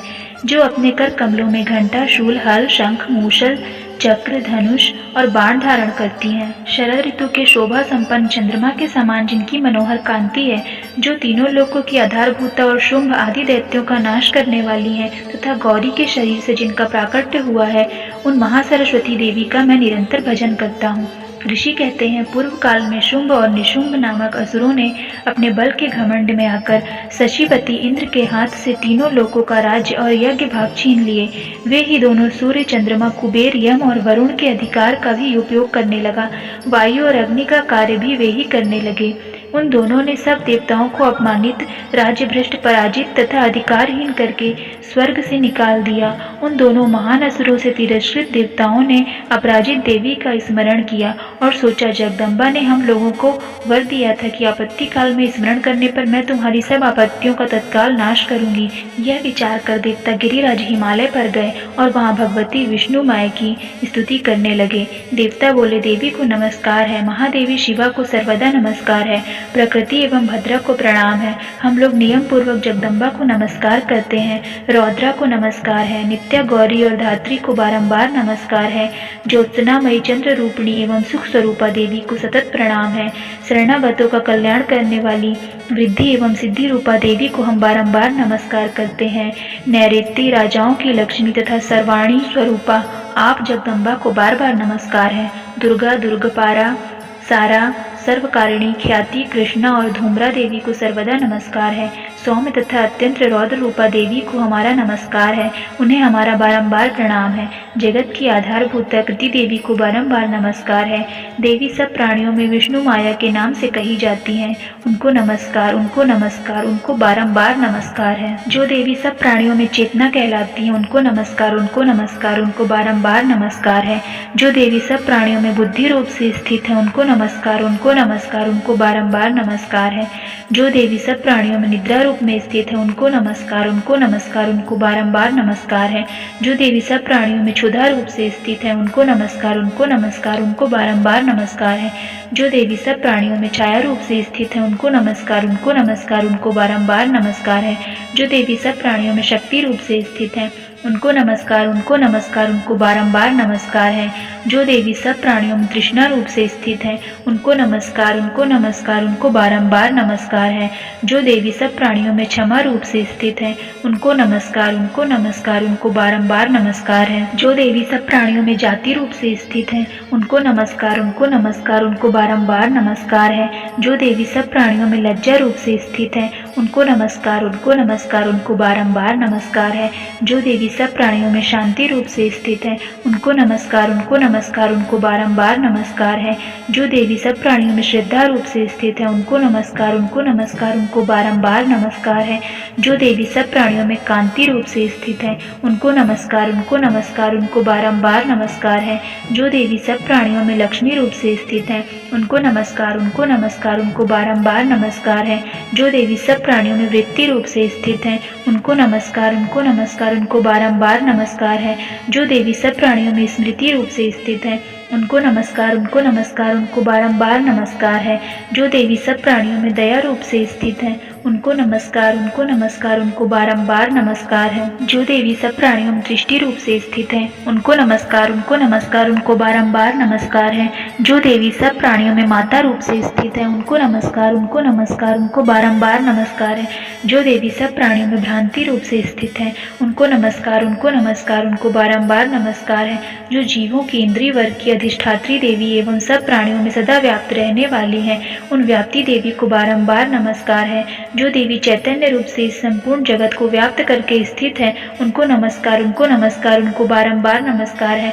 पूर्व काल में अपने अभीष्ट की प्राप्ति होने से देवताओं ने जिनकी स्तुति की तथा देवराज इंद्र ने बहुत दिनों तक जिनका सेवन किया, वह कल्याण की साधना भूत ईश्वरी हमारा कल्याण और मंगल करें तथा सारी आपत्तियों का नाश कर डाले।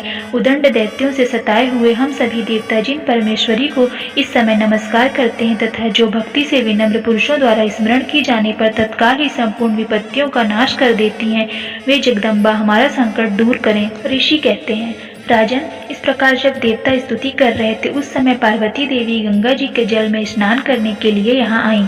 उन सुंदर बाहों वाली भगवती ने देवताओं से पूछा, आप लोग यहाँ किसकी स्तुति कर रहे हैं? तब उन्हीं के शरीर कोश से प्रकट हुई शिवा देवी बोली, शुंभ निशुंभ दैत्य से तिरस्कृत और युद्ध में निशुंभ से पराजित हो यहाँ एकत्रित हुए ये समस्त देवता ये मेरी ही स्तुति कर रहे हैं। पार्वती जी के शरीर कोश से अंबिका का प्रादुर्भाव हुआ था, इसलिए वे समस्त लोगों में कौशिकी कही जाती हैं। कौशिकी के प्रकट होने के बाद पार्वती देवी का शरीर काले रंग का हो गया, अतः वे हिमालय पर रहने वाले कालिका देवी के नाम से विख्यात हुई।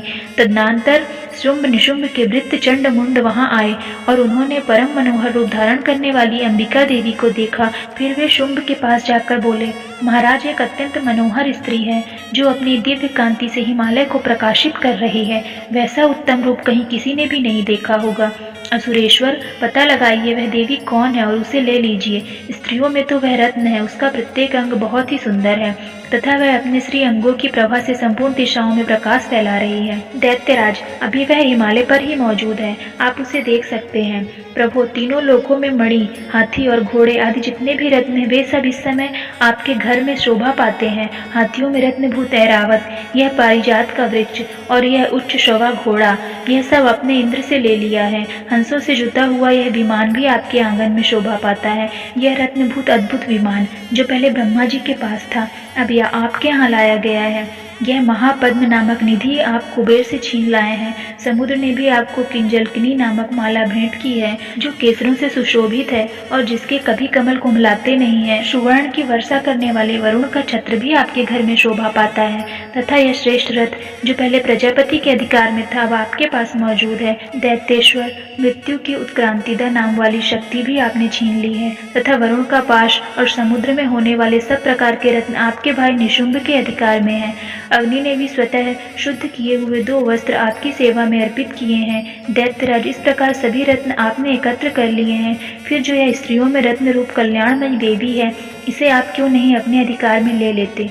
ऋषि कहते हैं, चंडमुंड का यह वचन सुनकर शुंभ ने महादैत्य सुग्रीव को दूत बनाकर देवी जी के पास भेजा और कहा, तुम मेरी आज्ञा से उसके सामने ये बातें कहना और ऐसा उपाय करना जिससे प्रसन्न होकर वह शीघ्र ही यहाँ आ जाए। वह दूत पर्वत के अत्यंत रमणीय प्रदेश में जहाँ देवी मौजूद थी वहाँ गया और मधुर वाणी में कोमल वचन से बोला।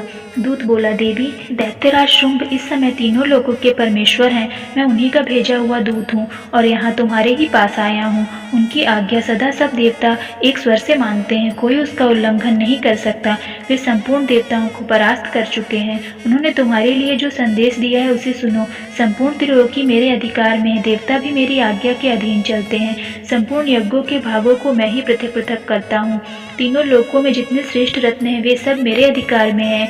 देवराज इंद्र का वाहन ऐरावत जो हाथियों में रत्न के समान है मैंने छीन लिया है। क्षीर सागर का मंथन करने से जो अश्वरत्न उच्चय शोभा प्रकट हुआ था उसे देवताओं ने मेरे पैरों पर पड़कर समर्पित किया है। सुंदरी, उनके सिवा और भी जितने रत्नभूत पदार्थ देवताओं, गंधर्वों और नागों के पास थे वे सब मेरे ही पास आ गए हैं। देवी, हम लोग तुम्हें संसार की स्त्रियों में रत्न मानते हैं, अतः तुम हमारे पास आ जाओ क्योंकि रत्नों का उपभोग करने वाले हम ही हैं। चंचल कटाक्षों वाली सुंदरी, तुम मेरी या मेरे भाई महापराक्रमी निशुंभ की सेवा में आ जाओ क्योंकि तुम रत्न स्वरूपा हो। मेरा वरण करने से तुम्हें तुलना रहित महान ऐश्वर्य की प्राप्ति होगी। अपनी बुद्धि से यह विचार कर तुम मेरी पत्नी बन जाओ।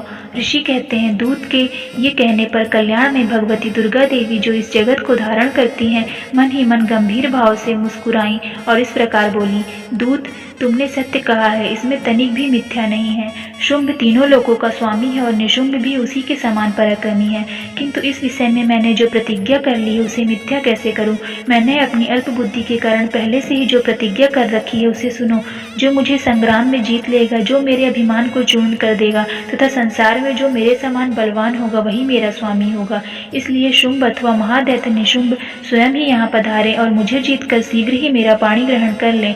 इसमें विलंब की क्या जरूरत है? दूत बोला, देवी, तुम तो घमंड में भरी हो, मेरे सामने ऐसी बातें न करो। तीनों लोकों में कौन ऐसा पुरुष है जो शुंभ निशुंभ के सामने खड़ा हो सके? देवी, अन्य दैत्यों के सामने भी सारे देवता युद्ध में नहीं ठहर सकते, फिर तुम अकेली स्त्री होकर कैसे ठहर सकती हो?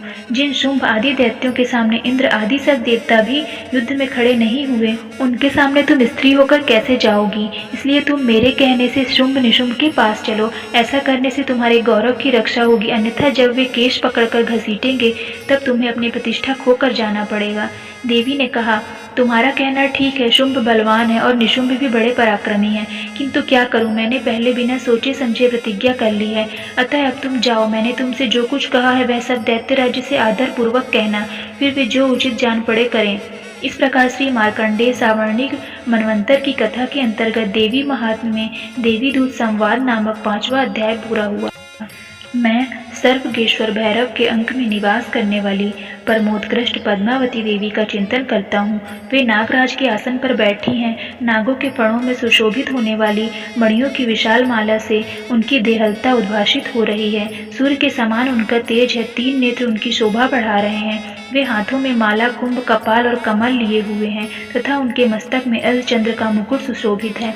ऋषि कहते हैं, देवी का यह कथन सुनकर दूत को बड़ा अमर्ष हुआ और उसने दैत्यराज के पास जाकर सब समाचार विस्तार पूर्वक कह सुनाया। दूत के उस वचन को सुनकर दैत्यराज कुपित हो उठा और दैत्य सेनापति धूम्रलोचन से बोला, धूम्रलोचन, तुम शीघ्र अपनी सेना के साथ लेकर जाओ और उस दुष्टा के केश पकड़कर घसीटते हुए उसे बलपूर्वक यहाँ ले आओ। उसकी रक्षा करने के लिए यदि कोई दूसरा खड़ा हो तो वह देवता, यक्ष अथवा गंधर्व ही क्यों ना हो, उसे अवश्य मार डालना। ऋषि कहते हैं, शुंभ के इस प्रकार आज्ञा देने पर वह धूम्रलोचन दैत्य 60,000 असुरों की सेना के साथ लेकर वहां से तुरंत चल दिया।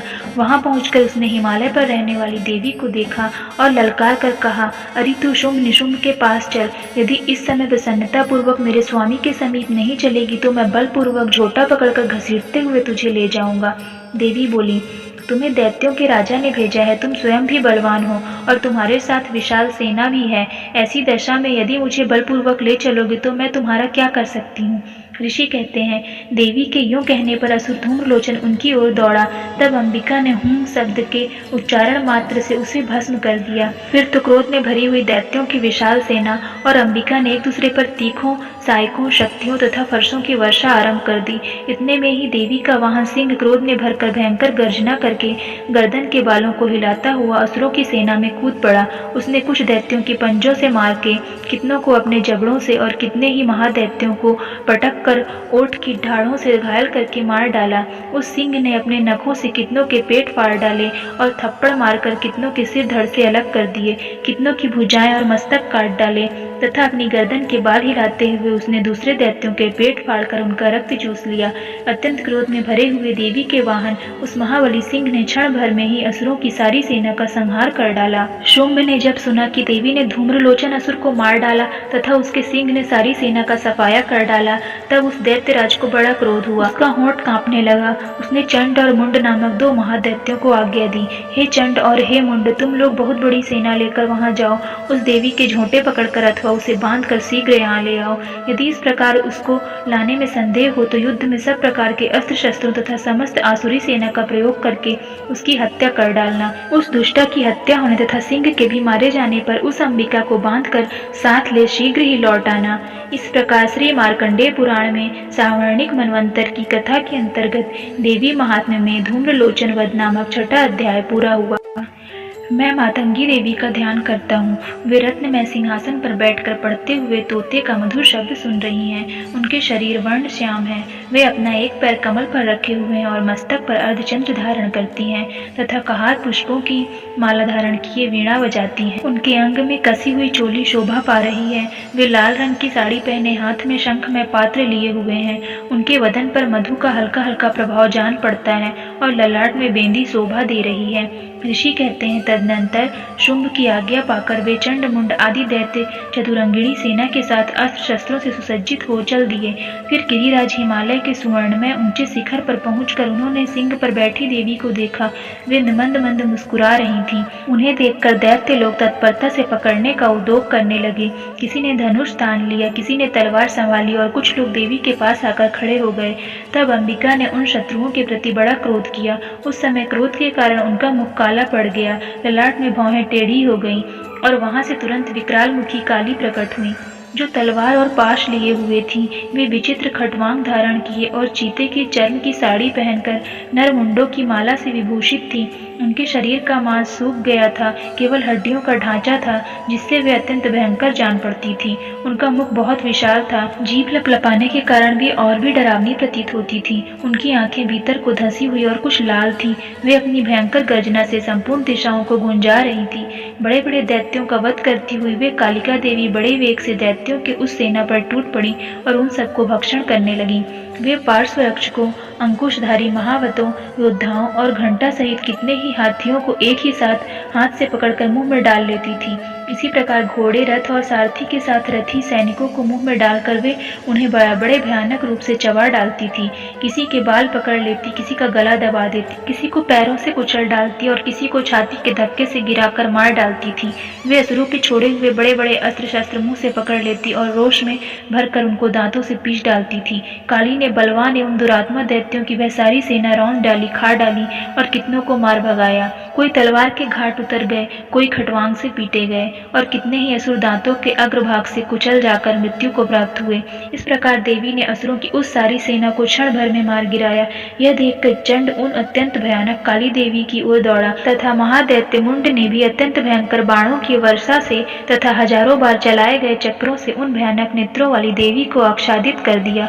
वे अनेकों चक्र देवी के मुख में समाते हुए ऐसे जान पड़े मानो सूर्य के बहुतेरे मंडल बादलों के उदर में प्रवेश कर रहे हों। तब भयंकर गर्जना करने वाली काली ने अत्यंत रोष में भरकर विकट अट्टहास किया। उस समय उनके विकराल वदन के भीतर कठिनता से देखे जा सकने वाले दांतों की प्रभा से वे अत्यंत उज्जवल दिखाई देती थी। देवी ने बहुत बड़ी तलवार हाथों में ले हंग का उच्चारण करके चंड पर धावा किया और उसके केश पकड़कर उसी तलवार से उसका मस्तक काट डाला। चंड को मारा गया देखकर मुंड भी देवी की ओर दौड़ा। तब देवी ने रोष में भरकर उसे भी तलवार से घायल कर धरती पर सुला दिया। महापराक्रमी चंड और मुंड को मारा गया देख मरने से बची हुई बाकी सेना भय से व्याकुल हो चारों ओर भाग गई। तदनंतर काली ने चंड और मुंड का मस्तक हाथ में ले चंडिका के पास जाकर प्रचंड अट्टहास करते हुए कहा, देवी, मैंने चंड और मुंड नामक इन दो महापशुओं का तुम्हें भेंट किया है। अब युद्ध में तुम शुंभ और निशुंभ स्वयं ही वध करना। ऋषि कहते हैं, वहां लाए हुए उन चंड मुंड नामक महादैत्यों को देखकर कल्याणमयी चंडी ने काली से मधुर वाणी में कहा, देवी, तुम चंड और मुंड को लेकर मेरे पास आई हो, इसलिए संसार में चामुंडा के नाम से तुम्हारी ख्याति होगी। इस प्रकार श्री मार्कंडेय पुराण में सावर्णिक मनवंतर की कथा के अंतर्गत देवी महात्म्य में चंड मुंड वध नामक 7वां अध्याय पूरा हुआ। मैं अणिमा आदि सिद्धिमयी किरणों से आवृत भवानी का ध्यान करता हूँ। उनके शरीर का रंग लाल है, नेत्रों में करुणा लहरा रही है तथा हाथों में पाश, अंकुश, बाण और धनुष शोभा पाते हैं। ऋषि कहते हैं, चंड और मुंड नामक दैत्यों के मारे जाने तथा बहुत सी सेना का संहार हो जाने पर दैत्यों के राजा प्रतापी शुंभ के मन में बड़ा क्रोध हुआ और उसने दैत्यों की संपूर्ण सेना को युद्ध के लिए कूच करने की आज्ञा दी। वह बोला, आज उदा युद्ध नाम के 86 दैत्य सेनापति अपनी सेनाओं के साथ युद्ध के लिए प्रस्थान करें। कंबू नाम वाले दैत्यों के 84 सेना नायक अपनी वाहिनी से घिरे हुए यात्रा करें। 50 कोटि वीर कुल के और 100 धौम कुल के असुर सेनापति मेरी आज्ञा से सेना सहित कूच करें। कालक, दौहर्द, मौर्य और कालकेय असुर भी युद्ध के लिए तैयार हो मेरी आज्ञा से तुरंत प्रस्थान करें। भयानक शासन करने वाले असुर राज शुंभ इस प्रकार की आज्ञा दे सहस्त्रों बड़ी बड़ी सेनाओं के साथ युद्ध के लिए प्रस्थित हुआ। उसकी अत्यंत भयंकर सेना आती देख चंडिका ने अपने धनुष की टंकार से पृथ्वी और आकाश के बीच का भाग गुंजा दिया। राजन, तदनंतर देवी के सिंह ने भी बड़े जोर से दहाड़ना आरंभ किया। फिर अंबिका ने घंटे के शब्द से उस ध्वनि को और भी बढ़ा दिया। धनुष की टंकार, सिंह की दहाड़ और घंटे की ध्वनि से संपूर्ण दिशाएं गूंज उठी। उस भयंकर शब्द से काली ने अपने विकराल मुख को और भी बढ़ा लिया तथा इस प्रकार वे विजयिनी हुई। उस तुमुल नाद को सुनकर दैत्यों की सेनाओं ने चारों ओर से आकर चंडिका देवी के सिंह तथा काली देवी को क्रोधपूर्वक घेर लिया। राजन, इसी बीच में असुरों के विनाश तथा देवताओं के अभ्युदय को लिए ब्रह्मा, शिव, कार्तिकेय, विष्णु और इंद्र आदि देवों की शक्तियां, जो अत्यंत पराक्रम और बल से संपन्न थीं, उनके शरीरों से निकलकर उन्हीं के रूप में चंडिका देवी के पास आ गईं। जिस देवता का जैसा रूप वैसी वेशभूषा और जैसा वाहन ठीक वैसे ही साधनों से संपन्न हो उसकी शक्ति असुरों से युद्ध करने के लिए आई। सबसे पहले हंसयुक्त विमान पर बैठी हुई अक्षसूत्र और कमंडल से सुशोभित ब्रह्मा जी की शक्ति उपस्थित हुई, जिसे ब्रह्माणी कहते हैं। महादेव जी की शक्ति वृषभ पर आरूढ़ हो हाथों में श्रेष्ठ त्रिशूल धारण किए, महानाग का कंकड़ पहने, मस्तक में चंद्र रेखा से विभूषित हो वहां आ पहुंची। कार्तिकेय जी की शक्ति जगदम्बिका उन्हीं का रूप धारण किए श्रेष्ठ मयूर पर आरूढ़ हो हाथ में शक्ति लिए दैत्यों से युद्ध करने के लिए आई। इसी प्रकार भगवान विष्णु की शक्ति गरुड़ पर विराजमान हो शंख, चक्र, गदा, शांग, धनुष तथा खंग हाथ में लिए वहां आई। अनुपम यज्ञ वाराह का रूप धारण करने वाली श्री हरि का जो शक्ति है वह भी वाराह शरीर धारण करके वहां उपस्थित हुई।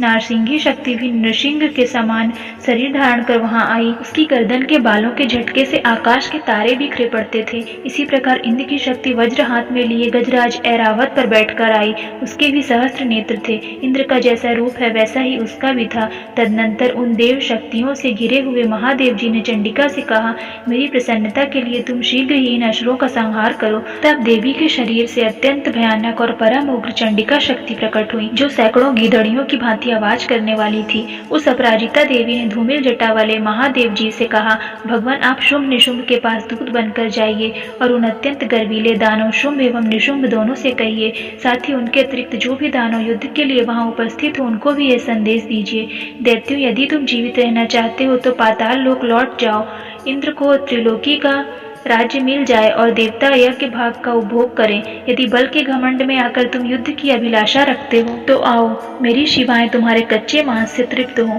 क्योंकि उस देवी ने भगवान शिव को दूत के कार्य में नियुक्त किया था, इसलिए वह शिव दूती के नाम से संसार में विख्यात हुई।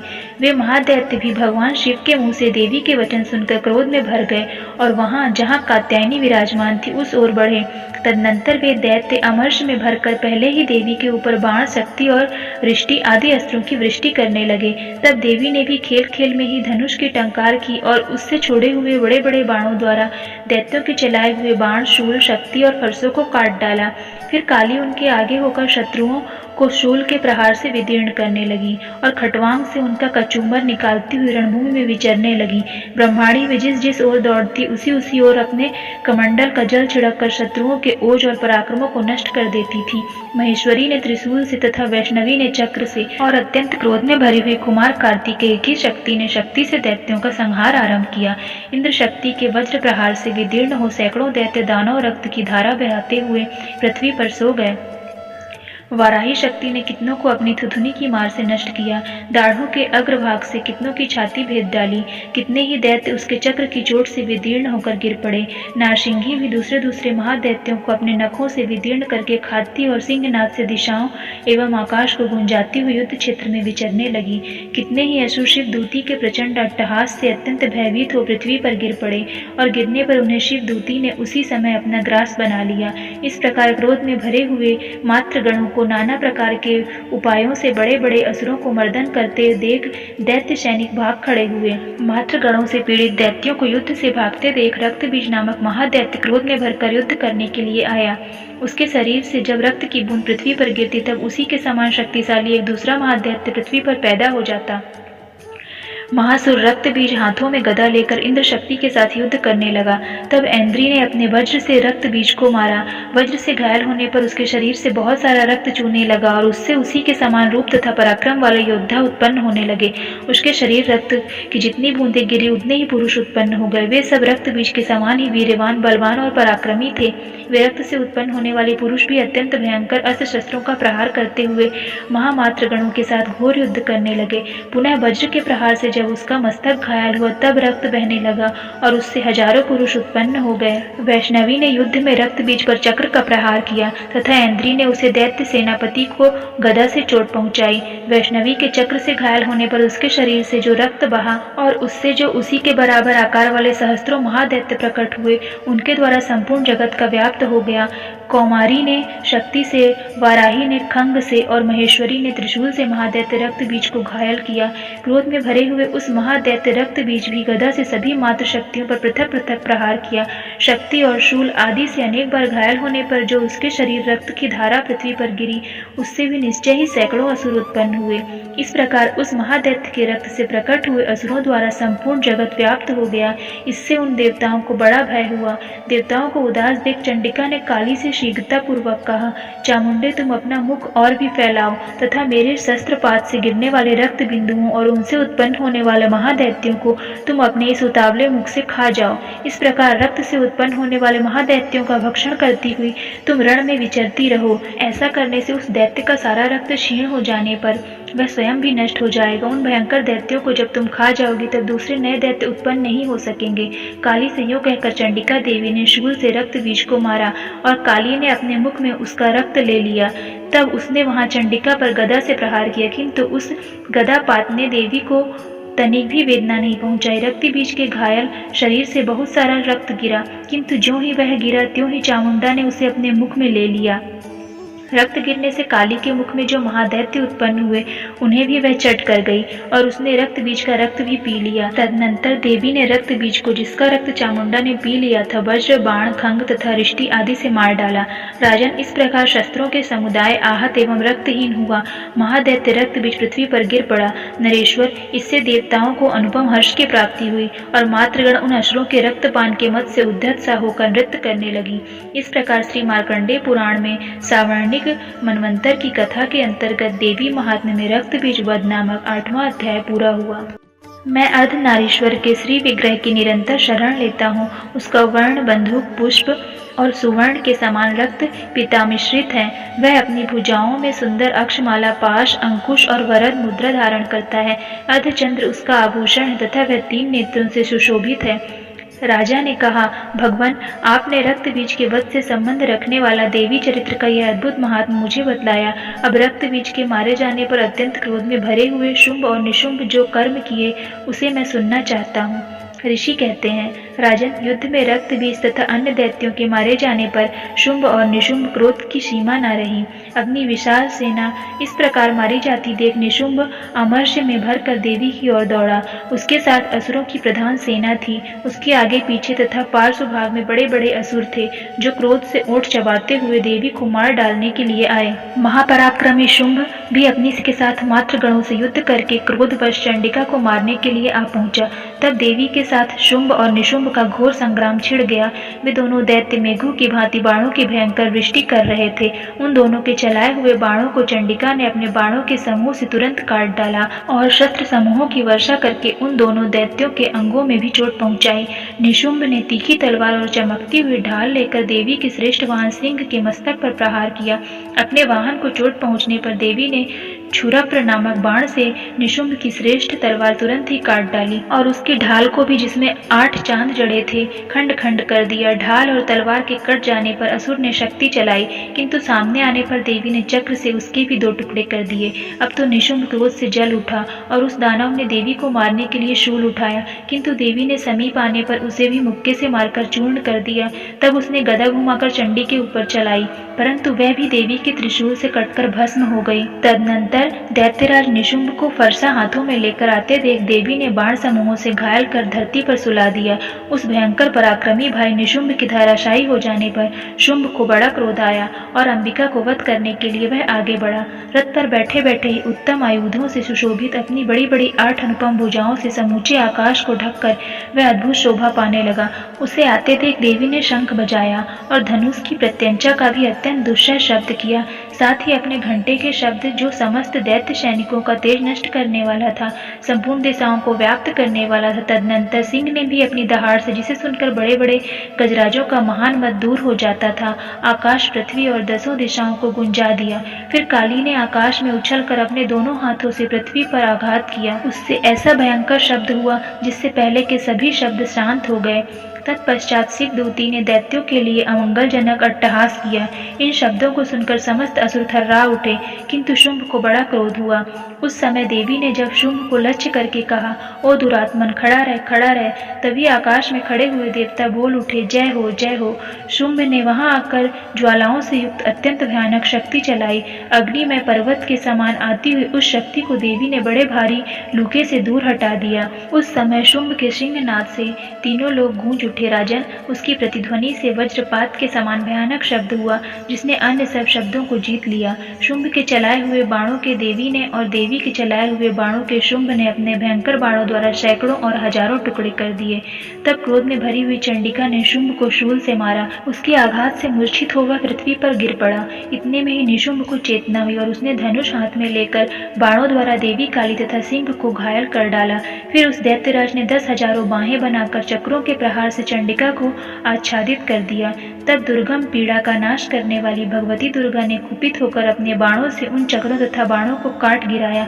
यह देख निशुंभ दैत्य सेना के साथ चंडिका का वध करने के लिए हाथ में गदा ले बढ़ा। उसके आते ही चंडी ने तीखी धार वाली तलवार से उसकी गदा को शीघ्र ही काट डाला। तब उसने शूल हाथ में ले लिया। देवताओं को पीड़ा देने वाली निशुंभ को शूल हाथ में लिए आते देख चंडिका ने वेग से चलाए हुए अपने शूल से उसकी छाती छेद डाली। शूल से विदीर्ण हो जाने पर उसकी छाती से एक दूसरा महाबली एवं महापराक्रमी पुरुष खड़ी रह कहता हुआ निकला। उस निकलते हुए पुरुष की बात सुनकर देवी ठठाकर हंसने लगी और खंग से उन्होंने उसका मस्तक काट डाला। फिर तो वह पृथ्वी पर गिर पड़ा। तदनंतर सिंह अपनी दाढ़ों से असुरों की गर्दन कुचल कर खाने लगा।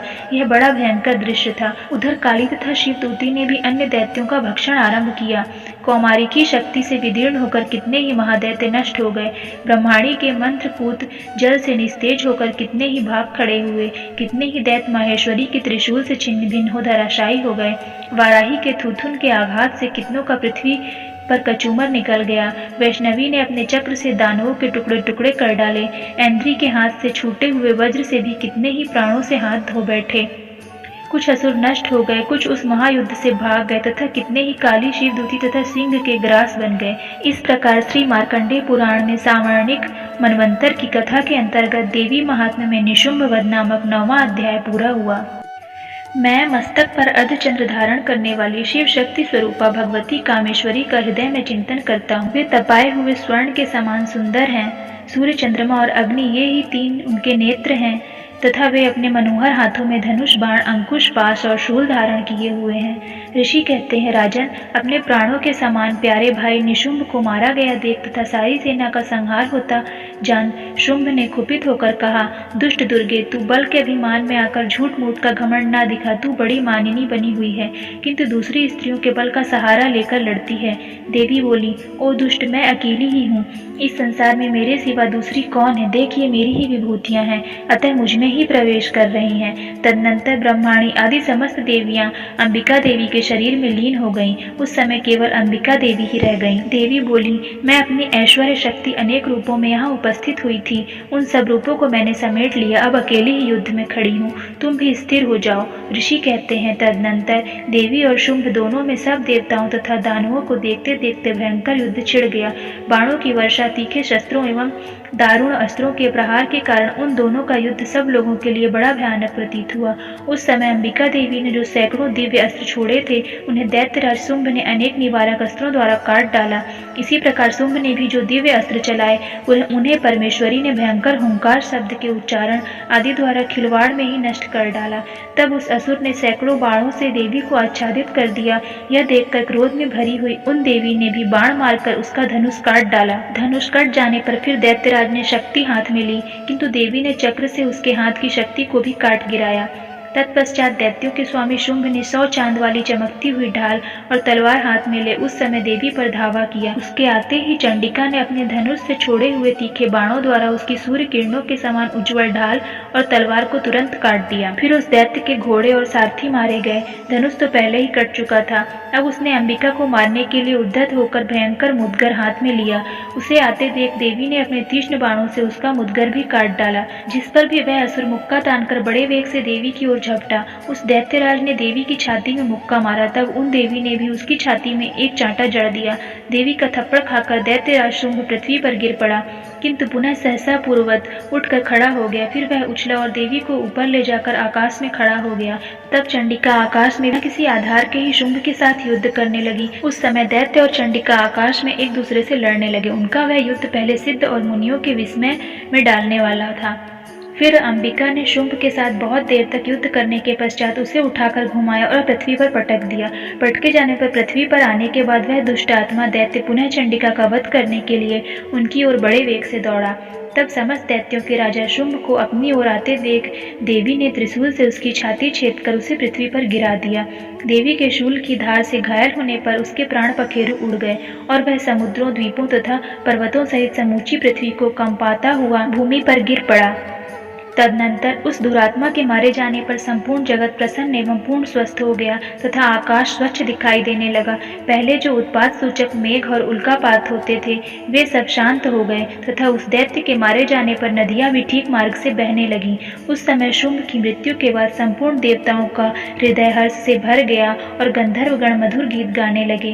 दूसरे गंधर्व बाजे बजाने लगे और अप्सराएं नाचने लगीं। पवित्र वायु बहने लगी। सूर्य की प्रभा उत्तम हो गई। अग्निशाला की बुझी हुई आग अपने आप प्रज्वलित हो उठी तथा संपूर्ण दिशाओं के भयंकर शब्द शांत हो गए। इस प्रकार श्री मार्कंडेय पुराण में सावर्णिक मनवंतर की कथा के अंतर्गत देवी महात्म्य में शुंभवध नामक 10वां अध्याय पूरा हुआ। मैं भुवनेश्वरी देवी का ध्यान करता हूँ। उनके श्रेयंगों की आभा प्रभात काल के सूर्य के समान है और मस्तक पर चंद्रमा का मुकुट है। वे उभरे हुए स्तनों और 3 नेत्रों से युक्त हैं। उनके मुख पर मुस्कान की छटा छाई रहती है और हाथों में वरद, अंकुश, पाश एवं अभय मुद्रा शोभा पाते हैं। ऋषि कहते हैं, देवी के द्वारा वहाँ महादैत्यपति शुंभ के मारे जाने पर इंद्र आदि देवता अग्नि को आग करके उन कात्यायनी देवी की स्तुति करने लगे। उस समय अभीष्ट की प्राप्ति होने से उनके मुख कमल दमक उठे थे और उनके प्रकाश से दिशाएं जगमगा उठी थीं। देवता बोले, शरणागत की पीड़ा दूर करने वाली देवी, हम पर प्रसन्न हो जाओ। संपूर्ण जगत की माता, प्रसन्न हो जाओ। विश्वेश्वरी, विश्व की रक्षा करो। देवी, तुम ही चराचर जगत की अधीश्वरी हो। तुम इस जगत का एकमात्र आधार हो, क्योंकि पृथ्वी के रूप में तुम्हारी ही स्थिति है। देवी, तुम्हारा पराक्रम अलंघनीय है। तुम ही जल रूप में स्थित होकर संपूर्ण जगत को तृप्त करती हो। तुम अनंत बल संपन्न वैष्णवी शक्ति हो। इस विश्व की कारणभूता परा माया हो देवी। तुमने इस समस्त जगत को मोहित कर रखा है। तुम ही प्रसन्न होने पर पृथ्वी पर मोक्ष की प्राप्ति कराती हो। देवी, संपूर्ण विद्याएं तुम्हारी ही भिन्न भिन्न स्वरूप है। जगत में जितनी स्त्रियां हैं, वे सब तुम्हारी ही मूर्तियां हैं। जगदम्बा, एकमात्र तुमने ही इस विश्व को व्याप्त कर रखा है। तुम्हारी स्तुति क्या हो सकती है। तुम तो स्तवन करने योग्य पदार्थों से एवं परावाणी हो। जब तुम स्वर्ग स्वरूपा देवी, स्वर्ग तथा मोक्ष प्रदान करने वाली हो, तब इसी रूप में तुम्हारी स्तुति हो गई। तुम्हारी स्तुति के लिए इससे अच्छी उक्तियां और क्या हो सकती हैं। बुद्धि रूप से सब लोगों के हृदय में विराजमान रहने वाली तथा स्वर्ग एवं मोक्ष प्रदान करने वाली नारायणी देवी, तुम्हें नमस्कार है। कला, काष्ठा आदि के रूप से क्रमशः परिणाम की ओर ले जाने वाली तथा विश्व का उपसंहार करने में समर्थ नारायणी, तुम्हें नमस्कार है। नारायणी, तुम सब प्रकार का मंगल प्रदान करने वाली मंगलमयी हो, कल्याणदायिनी शिवा हो। सब पुरुषार्थों को सिद्ध करने वाली शरणागत वत्सला, तीनों नेत्र वाली एवं गौरी हो। तुम्हें नमस्कार है। तुम सृष्टि पालन और संहार की शक्तिभूता सनातनी देवी, गुणों का आधार तथा सर्व गुणमयी हो।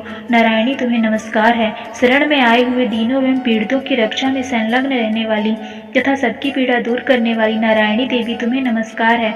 नारायणी, तुम ब्रह्माणी का रूप धारण करके हंसों से जुते हुए विमान पर बैठती तथा कुसुम मिश्रित जल छिड़कती रहती हो, तुम्हें नमस्कार है। माहेश्वरी रूप से त्रिशूल, चंद्रमा एवं सर्प को धारण करने वाली तथा महान वृषभ की पीठ पर बैठने वाली नारायणी देवी तुम्हें नमस्कार है। मोरों और मुर्गों से घिरी रहने वाली तथा महाशक्ति धारण करने वाली कौमारी रूप धारिणी निष्पापे नारायणी तुम्हें नमस्कार है। शंख, चक्र, गदा और शांग धनुष रूप उत्तम आयुधों को धारण करने वाली वैष्णवी शक्ति रूपा नारायणी तुम प्रसन्न हो, तुम्हें नमस्कार है। भयंकर नरसिंह रूप से दैत्यों के वध के लिए उद्योग करने वाली तथा त्रिभुवन की रक्षा में संलग्न रहने वाली नारायणी तुम्हें नमस्कार है। मस्तक पर किरीट और हाथ में महावज्र धारण करने वाली, सहस्त्र नेत्रों के कारण उदीप्त दिखाई देने वाली और वृत्रासुर के प्राणों का अपहरण करने वाली इंद्र शक्ति रूपा नारायणी देवी तुम्हें नमस्कार है। शिवदूती रूप से दैत्यों को महती सेना का संहार करने वाली, भयंकर रूप धारण तथा विकट गर्जना करने वाली नारायणी तुम्हें नमस्कार है। दाढ़ों के कारण विकराल मुख वाली, मुंडमाला से विभूषित मुंडमर्दिनी चामुंडा रूपा नारायणी तुम्हें नमस्कार है। लक्ष्मी, लज्जा, महाविद्या, श्रद्धा, पुष्टि, स्वधा, ध्रुवा, महारात्रि तथा महाविद्या रूपी नारायणी तुम्हें नमस्कार है।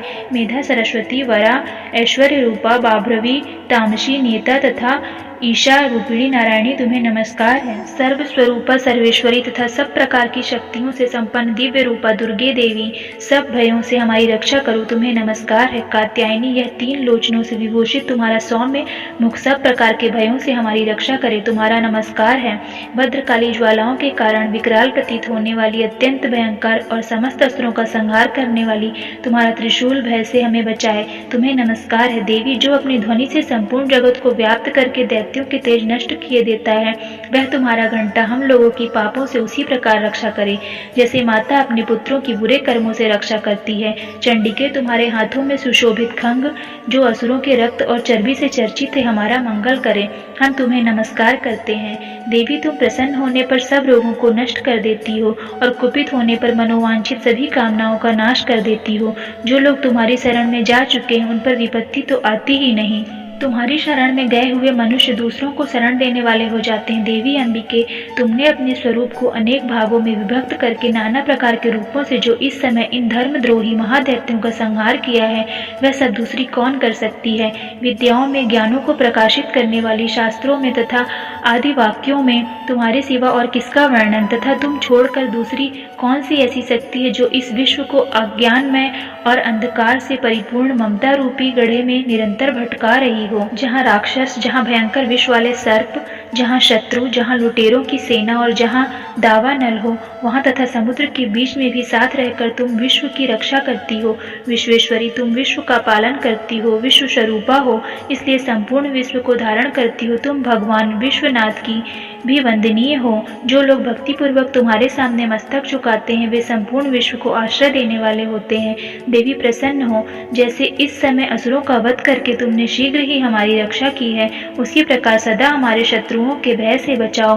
संपूर्ण जगत का पाप नष्ट कर दो और उत्पात एवं पापों को फलस्वरूप प्राप्त होने वाली महामारी आदि बड़े बड़े उपद्रवों को शीघ्र दूर करो। विश्व की पीड़ा दूर करने वाली देवी, हम तुम्हारे चरणों पर पड़े हुए हैं, हम पर प्रसन्न हो। त्रिलोक निवासियों की पूजनी परमेश्वरी, सब लोगों का वरदान दो। देवी बोली, देवताओं, मैं वर देने को तैयार हूँ, तुम्हारे मन में जिसकी इच्छा हो वह वर मांग लो। संसार के लिए उस उपकारक वर को मैं अवश्य दूंगी। देवता बोले, सर्वेश्वरी, तुम इसी प्रकार तीनों लोकों की समस्त बाधाओं को शांत करो और हमारे शत्रुओं का नाश करती रहो। देवी बोली, देवताओं, वैवस्वत मनवंतर के 28वें युग में शुंभ और निशुंभ नामक 2 अन्य महादैत्य उत्पन्न होंगे। तब मैं नंद गोप के घर में उनकी पत्नी यशोदा के गर्भ से अवतीर्ण हो विंध्याचल में जाकर रहूंगी और उक्त दोनों असुरों का नाश करूंगी। फिर अत्यंत भयंकर रूप से पृथ्वी पर अवतार ले मैं वैप्रचित नाम वाले दानवों का वध करूंगी। उन भयंकर महादैत्यों को भक्षण करते समय मेरे दांत अनार के फूल की भांति लाल हो जाएंगे। तब स्वर्ग में देवता और मर्त्यलोक में मनुष्य सदा मेरी स्तुति करते हुए मुझे रक्तदंतिका कहेंगे। फिर जब पृथ्वी पर 100 वर्षों के लिए वर्षा रुक जाएगी और पानी का अभाव हो जाएगा, उस समय मुनियों के स्तवन करने पर मैं पृथ्वी पर आयोनिजा रूप में प्रकट होंगी और 100 नेत्रों से मुनियों को देखूंगी। अतः मनुष्य शताक्षी इस नाम से मेरा कीर्तन करेंगे। देवताओं, उस समय मैं अपने शरीर से उत्पन्न हुए शाकों द्वारा समस्त संसार का भरण पोषण करूंगी।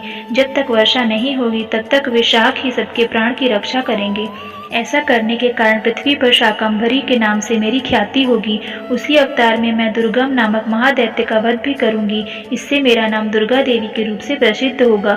फिर मैं जब भीम रूप धारण करके मुनियों की रक्षा के लिए हिमालय पर रहने वाले राक्षसों का भक्षण करूंगी, उस समय सब मुनि भक्ति से नतमस्तक होकर मेरी स्तुति करेंगे। तब मेरा नाम भीमा देवी के रूप में विख्यात होगा। जब अरुण नामक दैत्य तीनों लोकों में भारी उपद्रव मचाएगा, तब मैं तीनों लोकों का हित करने के लिए 6 पैरों वाले असंख्य भ्रमरों का रूप धारण करके उस महादैत्य का वध करूंगी। उस समय सब लोग भ्रामरी के नाम से चारों ओर मेरी स्तुति करेंगे। इस प्रकार जब जब संसार में दानवी बाधा उपस्थित होगी तब तब अवतार लेकर मैं शत्रुओं का संहार करूंगी। इस प्रकार श्री मार्कंडेय पुराण में सावर्णिक मनवंतर की कथा के अंतर्गत देवी महात्म्य में देवी स्तुति नामक 11वां अध्याय पूरा हुआ। मैं 3 नेत्रों वाली दुर्गा देवी का ध्यान करता हूँ। उनके श्री अंगों की प्रभा बिजली के समान है। वे सिंह के कंधे पर बैठी हुई भयंकर प्रतीत होती हैं। हाथों में ढाल और तलवार लिए अनेक कन्याएं उनकी सेवा में खड़ी हैं। वे अपने हाथों में चक्र, गदा, तलवार, ढाल, बाण, धनुष, पाश और तर्जनी मुद्रा धारण किए हुए हैं। उनका स्वरूप अग्निमय है तथा वे माथे पर चंद्रमा का मुकुट धारण करती हैं। देवी बोली, देवताओं, जो एकाग्रचित होकर प्रतिदिन इन स्तुतियों से मेरा स्तवन करेगा, उसकी सारी बाधा मैं निश्चय ही दूर कर दूंगी। जो मधु कैटभ का नाश, महिषासुर का वध तथा शुंभ निशुंभ का संहार के प्रसंग का पाठ करेंगे तथा अष्टमी, चतुर्दशी और नवमी को भी जो एकाग्रचित होकर भक्ति पूर्वक मेरे उत्तम महात्म्य का श्रवण करेंगे, उन्हें कोई पाप नहीं छू सकेगा। उन पर पाप जनित आपत्तियां भी नहीं आएंगी। उनके घर में कभी दरिद्रता नहीं होगी तथा उनको कभी प्रेमी जनों के विछोह का कष्ट भी नहीं भोगना पड़ेगा। इतना ही नहीं, उन्हें शत्रु से, लुटेरों से, राजा से, शस्त्र से, अग्नि से तथा जल की राशि से भी कभी भय नहीं होगा। इसलिए सबको एकाग्रचित होकर भक्ति पूर्वक मेरे इस महात्म्य को सदा पढ़ना और सुनना चाहिए। यह परम कल्याण कारक है। मेरा महात्म्य महामारी जनित समस्त उपद्रवों तथा आध्यात्मिक आदि तीनों प्रकार के उत्पातों को शांत करने वाला है। मेरे जिस मंदिर में प्रतिदिन विधि पूर्वक मेरे इसी महात्म्य का पाठ किया जाता है, उस स्थान को मैं कभी नहीं छोड़ती। वहाँ सदा ही मेरा सन्निधान बना रहता है। बलिदान, पूजा, होम तथा महोत्सव के अवसरों पर मेरे इस चरित्र का पूरा पूरा पाठ और श्रवण करना चाहिए। ऐसा करने पर मनुष्य विधि को जानकर या बिना जाने भी मेरे लिए जो बलि, पूजा या होम आदि करेगा, उसे मैं बड़ी प्रसन्नता के साथ ग्रहण करूंगी। शरत काल में जो वार्षिक महापूजा की जाती है, उस अवसर पर जो मेरे इस महात्म्य को भक्ति पूर्वक सुनेगा, वह मनुष्य मेरे प्रसाद से सब बाधाओं से मुक्त तथा धन, धान्य एवं पुत्र से संपन्न होगा। इसमें तनिक भी संदेह नहीं है।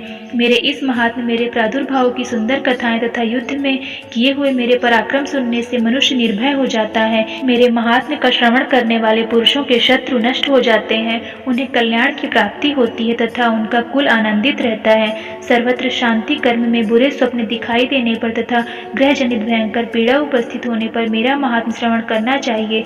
इससे सब विघ्न तथा भयंकर ग्रह पीड़ाएं शांत हो जाती हैं और मनुष्यों द्वारा देखा हुआ दुष्स्वप्न शुभ स्वप्न में परिवर्तित हो जाता है। बाल ग्रहों से आक्रांत हुए बालकों के लिए यह महात्म्य शांति कारक है तथा मनुष्यों के संगठन में फूट होने पर यह अच्छी प्रकार की मित्रता कराने वाला होता है। यह महात्म्य समस्त दुराचारियों के बल का नाश करने वाला है। इसके पाठ मात्र से राक्षसों, भूतों और पिशाचों का नाश हो जाता है। मेरा यह सब महात्म्य मेरे सामीप्य की प्राप्ति कराने वाला है। पशु, पुष्प, अर्घ्य, धूप, दीप, गंध आदि उत्तम सामग्रियों द्वारा पूजन करने से, ब्राह्मणों को भोजन कराने से, होम करने से, प्रतिदिन अभिषेक करने से, नाना प्रकार के अन्य भोगों को अर्पण करने से तथा दान देने से आदि से 1 वर्ष तक जो मेरी आराधना की जाती है और उससे मुझे जितनी प्रसन्नता होती है, उतनी प्रसन्नता मेरे इस उत्तम चरित्र का एक बार श्रवण करने मात्र से हो जाती है। यह महात्म्य श्रवण करने पर पापों को हर लेता है और आरोग्य प्रदान करता है। मेरे प्रादुर्भाव का कीर्तन समस्त भूतों से रक्षा करता है तथा मेरा युद्ध विषयक चरित्र दुष्ट दैत्यों का संहार करने वाला है। इसके श्रवण करने पर मनुष्यों को शत्रु का भय नहीं रहता। देवताओं, तुमने और ब्रह्म ऋषियों ने जो मेरी स्तुतियां की हैं तथा ब्रह्मा जी ने जो स्तुतियां की हैं, वे सभी कल्याणमय बुद्धि प्रदान करती हैं। वन में, सूने मार्ग में अथवा दावा नल से गिर जाने पर निर्जन स्थान में लुटेरों के दाव में पड़ जाने पर या शत्रुओं से पकड़े जाने पर अथवा जंगल में सिंह, व्याघ्र या जंगली हाथियों के पीछा करने पर, कुपित राजा के आदेश से वध या बंधन के स्थल में ले जाए जाने पर, अथवा महासागर में नाव पर बैठने के बाद भारी तूफान से नाव के डगमग होने पर और अत्यंत भयंकर युद्ध में शस्त्रों का प्रहार होने पर अथवा वेदना से पीड़ित होने पर, सभी भयानक बाधाओं के उपस्थित होने पर जो मेरे इस चरित्र का स्मरण करता है वह मनुष्य संकट से मुक्त हो जाता है। मेरे प्रभाव से सिंह आदि हिंसक जंतु नष्ट हो जाते हैं तथा लुटेरे शत्रु भी मेरे चरित्र का स्मरण करने वाले पुरुष से दूर भाग जाते हैं। ऋषि कहते हैं, यूं कहकर प्रचंड पराक्रम वाली भगवती चंडिका सब देवताओं के देखते देखते ही वहीं अंतर ध्यान हो गई। फिर समस्त देवता भी शत्रुओं के मारे जाने से निर्भय हो पहले की ही भांति यज्ञ भाग का उपभोग करते हुए अपने अपने अधिकार का पालन करने लगे। संसार का विध्वंस करने वाले महाभयंकर अतुल पराक्रमी देव शत्रु शुंभ तथा महाबली निशुंभ युद्ध में देवी द्वारा मारे जाने पर शेष दैत्य पाताल लोक में चले आए। राजन, इस प्रकार भगवती अंबिका देवी नित्य होती हुई भी पुनः पुनः प्रकट होकर जगत की रक्षा करती हैं। वे ही इस विश्व को मोहित करती, वे ही जगत को जन्म देती तथा वे ही प्रार्थना करने पर संतुष्ट हो विज्ञान एवं समृद्धि प्रदान करती हैं। राजन, महाप्रलय के समय महामारी का स्वरूप धारण करने वाली एवं महाकाली इस समस्त ब्रह्मांड में व्याप्त हैं। वे ही समय समय पर महामारी होती और वे ही स्वयं अजन्मा होती हुई भी सृष्टि के रूप में प्रकट होती हैं। वे सनातनी देवी ही समयानुसार संपूर्ण भूतों की रक्षा करती हैं। मनुष्यों को अभ्युदय के समय वे ही घर में लक्ष्मी के रूप में स्थित हो उन्नति प्रदान करती हैं और वे ही अभाव के समय दरिद्रता बनकर विनाश का कारण होती हैं। पुष्प, धूप, गंध आदि से पूजन करने, उनकी स्तुति करने वे धन, पुत्र, धार्मिक बुद्धि तथा उत्तम गति प्रदान करती हैं। इस प्रकार श्री मार्कंडेय पुराण में सावर्णिक मनवंतर की कथा के अंतर्गत देवी महात्म्य में फल स्तुति नामक 12वां अध्याय पूरा हुआ। जो उदय काल के सूर्य मंडल की सी कांति धारण करने वाली हैं, जिनके 4 भुजाएं और 3 नेत्र हैं तथा जो अपने हाथों में पाश, अंकुश, वर एवं अभय की मुद्रा धारण किए हुए होती हैं, उन शिवा देवी को मैं ध्यान करता हूँ। ऋषि कहते हैं, राजन, इस प्रकार मैंने तुमसे देवी के उत्तम महात्म्य का वर्णन किया जो इस जगत को धारण करती हैं। उन देवी का ऐसा ही प्रभाव है, वे ही विद्या उत्पन्न करती हैं। भगवान विष्णु की माया स्वरूपा उन भगवती के द्वारा ही तुम ये वैश्य तथा अन्य विवेकी जन मोहित होते हैं, मोहित हुए हैं तथा आगे भी मोहित होंगे। महाराज, तुम उन्हीं परमेश्वरी की शरण में जाओ। आराधना करने पर वे ही मनुष्यों को भोग, स्वर्ग तथा मोक्ष प्रदान करती हैं। मार्कंडेय जी कहते हैं, क्रौष्टुक जी मेधा मुनि के ये वचन सुनकर राजा सुरथ ने उत्तम व्रत का पालन करने वाले उन महाभाग महर्षि को प्रणाम किया। वे अत्यंत ममता और राज्य पहरण से बहुत खिन्न हो चुके थे। महामुनि इसलिए विरक्त होकर वे राजा तथा वैश्य तत्काल तपस्या को चले गए और वे जगदम्बा के दर्शन के लिए नदी के तट पर रहकर तपस्या करने लगे। वे वैश्य उत्तम देवी सूक्त का जप करते हुए तपस्या में प्रवृत्त हुए। वे दोनों नदी के तट पर देवी की मिट्टी की मूर्ति बनाकर पुष्प, धूप और हवन आदि के द्वारा उनकी आराधना करने लगे। उन्होंने पहले तो आहार को धीरे धीरे कम किया, फिर बिल्कुल निराहार रहकर देवी में ही मन लगा एकाग्रता पूर्वक उनका चिंतन आरंभ किया। वे दोनों अपने शरीर के रक्त से प्रोक्षित बलि देते हुए लगातार 3 वर्ष तक संयम पूर्वक आराधना करते रहे। इस पर प्रसन्न होकर जगत को धारण करने वाली चंडिका देवी ने प्रत्यक्ष दर्शन देकर कहा।